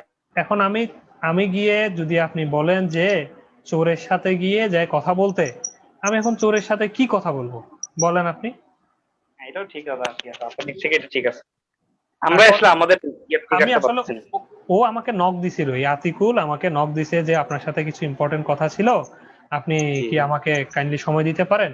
আমি বলছি যে আপনার কোনো কিছু জানার থাকলে আপনি মেসেজে লিখে পাঠান। সে আমার নাম্বার চাইছে কিন্তু আমি নাম্বার দিই নাই। তার কারণটা কি? তার কারণ হচ্ছে আপনাকে বুঝতে হবে যে আমি যদি ওর লেভেলে গিয়ে যদি আমি নেমে তার সাথে কথা বলি, তাহলে তার লেভেল আমার লেভেল সমান হয়ে গেল। তাহলে তাকে জি, আমি জি, বুঝতে পারছি। প্রশ্রয় দেওয়ার মতো হয়ে গেল। সে তো একটা চোর। তাহলে এখন হ্যাঁ, হ্যাঁ, চোরকে এখন আমি কি জন্য চোরের সাথে আমি সমঝোতায় যাব, কি জন্য তাকে কথা বলবো তার সাথে? এই জন্য আপনাকে বুঝতে হবে আমি তার সাথে আমি ইচ্ছা করেই কিন্তু কথা বলতেছি না। কেমন? তো তার যদি কোনো বিবেক বোধ থাকতো সে অন্যের কন্টেন্ট ইউজ করতো না। তবে হ্যাঁ, এরা যদি এটা কোনো রেকর্ডিং ম্যাটেরিয়ালস যদি বের করে, মানে ক্লাসে পড়াচ্ছে, জি, জি। সেটা ঠিক আছে, কিন্তু প্রমাণ আর কি, হ্যাঁ প্রমাণ হ্যাঁ, বলতেছেন তো। প্রুফ যদি কোনো হ্যাঁ, হ্যাঁ, রেকর্ডিং বুঝতে ম্যাটেরিয়ালস যদি আমার হাতে আসে, জি। ডেফিনেটলি এটা সাইবার ক্রাইমে চলে যাবে। এটা নিয়ে কোনো সন্দেহ নাই। ঠিক আছে দাদা, এরকম জি, কিছু এটা পাইলে আপনাকে জানাবো ইনশাল্লাহ আমরা সবাই। যে কেউ যদি ভাই পাই এরকম কিছু, যে আর কি জি, জি, যেটা প্রমাণ সাপেক্ষ আর কি ব্যাপারটা, সেটা আপনাকে জানানো হবে আসলে। জি, জি, ওকে। মোটামুটি আমার মনে হয় যা এই প্রশ্নগুলোই আমাদের ক্যাপ্টেন ভাইগুলো দিয়েছে। না, অবশ্যই একদম সবার জন্য যেটা আমারও যেটা ধারণা, অবশ্যই এটা ওই ক্যাপ্টেন ভাই করছে, ওই যে নজরুল ইসলাম ভুঁইয়ান। জি, ওগুলা সব নীরব ঘাতক শত্রু এগুলা, মানে কিভাবে এতদিন মানে করলো আল্লাহ ভালো জানে। আর দাদা সবচেয়ে বড় কথা, এই যারা এরকম করতেছে মোটামুটি প্রতিটা করছে ওদের নিজেদের লোক ঢুকায় আর কি, এটাই হচ্ছে সমস্যা। আর হ্যাঁ, এটা দেখো, বোঝা সম্ভব না আসলে কে কার লোক আর কি, এটা সমস্যা। এটা ঠিক আছে। আর আরেকটা বিষয় হচ্ছে, শুনেন, চোর, মনে রাখবেন, চুরি বিদ্যা দিয়ে কখনো কেউ বড় হইছে এই রেকর্ড কিন্তু খুব কম। যদি থেকে থাকে সেটা তার হয়তো সাময়িক বড়, কিন্তু হঠাৎ করে ফল করছে। তো এই জি, জন্য এটা ঠিক আছে। হ্যাঁ, মানে বিশেষ করে শিক্ষা গুরুর সাথে যারা অমর্যাদা করছে, শিক্ষা সঠিক মানে জ্ঞান নেওয়ার পরে যে শিক্ষা গুরুর সাথে বেয়াদবি করছে, এই ছেলেগুলোর দিকে তাকিয়ে দেখবেন ওরা কিন্তু কেউ মানুষ হতে পারে নাই। তো এই জন্য জীবনও হতে পারবে না দাদা, জীবন হতে পারবে না। দেখবেন আপনি এই যে মানে আমাদের বিভিন্ন সম্রাট, বিভিন্ন কিছুর আপনারা বাণী টানিতে শুনবেন, তাদের ছেলে, জি, জি। আমার ঠিক মনে নাই, আকবরের ছেলে খুব সম্ভবত, না? জি, জি, হ্যাঁ, জি। তো তার শিক্ষাগুরুকে বাদশাহ আলম।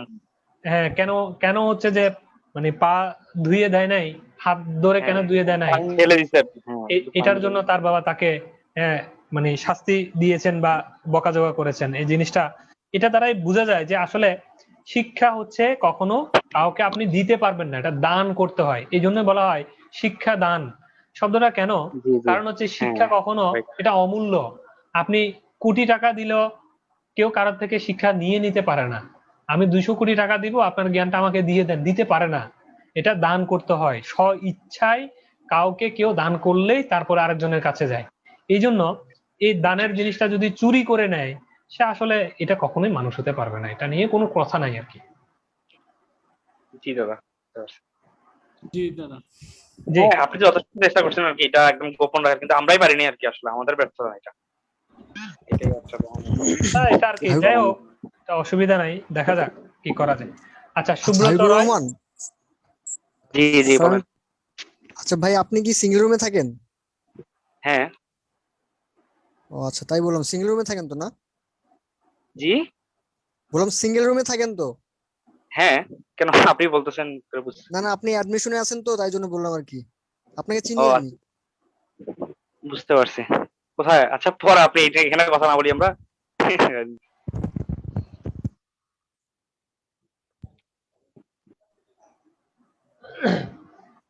আচ্ছা, সুব্রত রায়, যে আপনি প্রশ্ন করতে পারেন। দাদা, আমার ছোট্ট একটা কোয়েশ্চন ছিল।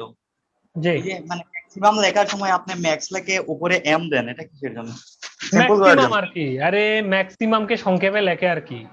জি, বুঝতে পারছি এইটাই। আচ্ছা, জি, কামরুল হাসান। হ্যাঁ দাদা, আদাব। জি, আদা।